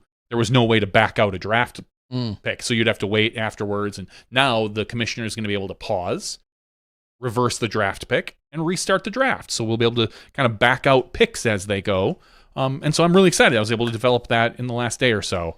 And then there's a whole bunch of stuff that's going to be coming out. We'll talk about that probably closer to next year when I figure it out. So if you have any ideas or suggestions for Skip Ace, just send them my way. And I'll tell you that I maybe can't do them. Yeah, speaking of backdrafts. What are you talking about? Backdrafts? I don't know. No. Isn't that Bruce Willis? What? Was it Backdraft? No. Isn't it some firefighting? Yeah, but movie? it wasn't Bruce Willis. Oh, who was it? Come on. I know I didn't see it. It wasn't Paxton. It was... Oh, God. Come on. I'll give you a hint. It was 1991. Well, I practically know the year. I mean, I do know Robert De Niro was in it because I think he was the bad guy. I've never seen it. Oh, I think I've seen it 2 or 3 times, but it's been a long time. Wasn't it terrible? No, it was actually decent. Oh, okay. Backdraft is an old school flick filled with masculinity and heroism. Wasn't Mel Gibson? Which might feel toxic and over the top at times, but it's still satisfying. Yeah, I mean, it was a 90s movie. All right, so tell me who's in it. Billy Baldwin. Billy Baldwin. Kurt Russell. Kurt Russell is who I was thinking. Donald Sutherland. Robert De Niro. Scott Glenn. I nailed De Niro, Jennifer Jason Leigh. I nailed De Niro, though, because he was the bad guy. Okay. I have zero context to it. Pretty sure. What I don't know why. Where I all of a sudden. Oh, I'm thinking of like a poster to Hudson Hawk. No, I'm thinking of a poster to Die Hard. Thinking of Die Hard. Bruce Willis. Yeah. Okay. Fiery scene or something. Well, yeah. So, yeah, there you go. That's where my confusion. On top of the Nakatomi building. Yeah. Exactly. Right, wow. Terry, do you have any Washington State events coming up in the remainder? Filming, playing, or visiting? The answer is no. The short answer is no. No, unfortunately not. I was there for the Cascade Challenge, which was incredible. Washington, yeah. But I have no other business currently in Washington. And believe it or not, it feels like the remainder of my year is very, very busy. Obviously, once the Disc Golf Pro Tour season officially concludes, there's a lot of things that go on, including some Arizona events, the Chain Hawk Open, where I'll be able to hug my friend Tyler Searle there. Give him an extra one for me. Oh, I will. like kind of awkwardly long. We'll see what he says, and then I'll determine that one was from Johnny or not. We'll see how he reacts. Yeah, it gets very busy, but I'm not scheduled to be in Washington for anything anytime soon. Ed Root says, shout out to Keenan Ford, who won his first A-tier event, the Keeper of the Chains, here in Wichita, Kansas. It was a wire-to-wire finish. And yours truly was the caddy for all 3 rounds. I mean, that's pretty much your win then, Ed? You can count that. I think if you contact the PDGA, they'll give you that win. Yeah. So, well, congrats, certainly. And way to be on the bag. You must have been doing something right. I was going to say something not wrong, but you must have been doing something right. And Ace Run is out there. Yeah, as we're talking about this weekend, is the Tim Selinsky, and Ace Run Productions is going to be covering that. So you can find that. Would that be on the PDGA page? Probably PDGA page and not Ace Runs. But thanks to those guys for huge thanks to Ace Run making that happen. I'll quickly segue over to this weekend. Somebody made a post that was in reference to saying, hey, why is Jomez not filming GMC this weekend? I can't find it. Where is it? Like this past weekend? Yeah, I being the troll that I can be, said as damn good as Jomez is, I don't think there's enough cameramen or camera operators and enough AI to go out and predict an entire round or tournament, even by the likes of Jomez. So no, that's why you don't find it. Then everyone piled on in their own way, pretty playfully, that yes, GMC was not taking place last weekend, hence that's why it was not featured on Jomez's channel. It'll be featured this weekend. It will certainly be there. PDJ Instagram posted my partner and kids photo this week. That's pretty cool. Edwin Stats chimed in with Tommy Lee Jones, referring to Backdraft, I'm assuming. And nope, wrong answer. Ace Run just arrived in North Carolina for Tim Selinsky. Good luck out there to you guys. They're going to be covering the FP40 this week, is what they're saying. Okay, that is, I don't want to say standard, but that has been commonplace that they've been FPO, and I'm assuming it will be, Gatekeeper will be on FP40, so Gatekeeper will be on MP40, if I had to guess. And they say, we just got back from Canada, Ring the Rip, and Gannon Burr's historic event. So Canada covering probably the Rip. Yes. Yeah. So Ace Run, if you haven't already, what I would do, and I'm going to add some fun stuff to your plate, I would honestly take all 54 of Gannon's holes and put them in one video, or maybe 3 rounds of 18 with just him. Historic. It just honestly, I think that could get some decent views if you just say, hey, look how good this kid played. And you could break it up by video, or you could break it up by round. But I think it'd be kind of cool just to do an entire thing of just him. 54 holes of just him. Because what would the time on that be? You got to figure. It's probably 30-ish minutes. Yeah, it's no different than probably a regular. Gannon. Well, you can how much are you trimming? You can trim that out. Because that's really no different than, it's less than a 4-person single round. Oh, yeah. So, because it's 3 versus 4. So, man, you are good. I'm math. Edwin Stats, look out, because here comes Edwin. Johnny. I'm coming for your job. Yes, Felix and Conrad. Yeah, see, Ace Run says not a bad idea. It's not. I've said that for, this is Terry can shake his head because I've literally said this for years that I think we should be doing this more with even just the winners of events. Just their round, or any general kind of historic or top tier round should be pulled out on its own, because I think that could give, in general, more views to your channel. But I think it's kind of cool. If my big dream when we first started Smashbox and we're doing live broadcasting was to have something like DGN, but be able to just search by player. Hey, I want to look at Paul McBeth and Paul McBeth come up and just show. I just want to see Paul McBeth's 2021 Maple Hill Open or MVP Open round and have that. Now that's a huge amount of work, but that was the grand plan in my head. And clearly that didn't work because DGN and just the way it went. I always thought that would be kind of really, really cool. So, but whatever. I got official word that the sword was in fact handed out at the Greater Hartford Challenge. So good to hear. Good to have some smashy input confirming as much. there was something else that I was going to quickly touch on. I don't remember what it was now. Did somebody put in the chat that Soar, who has stepped up in a major way, Soar also has some other snack-like options? Like jerky? Uh-oh. We may have to get back to that conversation. Paige Bjerkes, World's Edit, just her was a good one. Yeah, certainly. And I love what the PDJ did a couple years ago or last year, I should say, in having Barsby and Paige Bjerkes, and they've had Kristen sit down and kind of recap, or talk through their final round and get their reactions months or years later or whatever. I certainly love that perspective. The other thing that we didn't mention that's real quick is in Estonia. I saw them there's some do event. a marathon that lasted like 7 or 8 hours, and they played Lots. 90 or 70, no, 90 some. I don't even know how many unique holes. Darn it, I was going to bookmark it. Some absurd amount of holes that were unique, that were all, maybe it was a couple hundred. I don't know. It was a lot. Played all throughout Old Town, in Tallinn, and all these other places. It looked absolutely awesome and fun and incredible.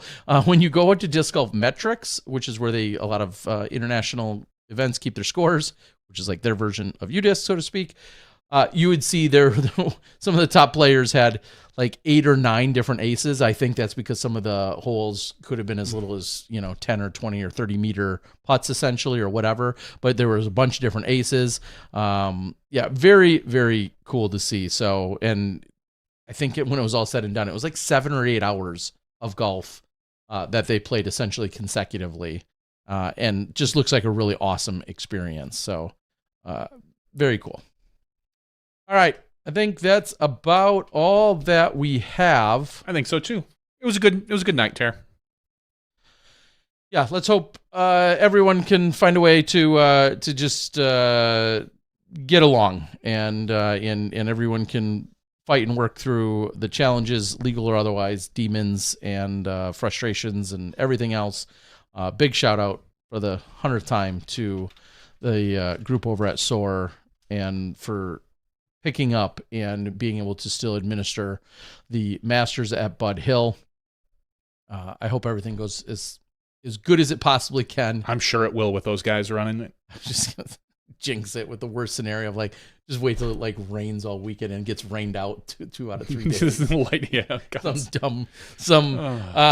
course, it's not going to do that. It's going to be Beautiful 67 weather. degrees and absolutely gorgeous all 3 days, or 2 days, or whatever it gets played out there. We wish them the best. And thank you again that pulled in a few resources of the PDGA to step up also and have Matt Lloyd ultimately go down there. And then we saw our disc golf community step up tonight, and out of nowhere, next thing you know, I think we just raised like $600 or $700 additionally for the event, at least. It was no. Steven put up 500, and we put up 450. We put up 450. Doug threw in 150. That's 1,100 right there, unofficially committed or officially committed from just tonight's show. So we wish everyone the best of luck, and you'll never see us again. You got a flex start in Oregon. Yes. All right, guys. Thank you to everyone. Thanks for being here. Thank you for your support, your kindness, your patience with everybody as best as you can. And hopefully in the mix of everything, we also got to the nuts and bolts of some of the questions and or things that needed to be discussed and answered tonight. I do feel like there was a lot of serious content that was hopefully appropriately addressed. For Johnny V, I'm the Disc Golf Guy. That's Smashbox TV's podcast 524's after show. Next week, we'll be talking about the GMC champion and the event there, and hopefully have one or both champs on the show. We'll see you then when you step inside the Smashbox.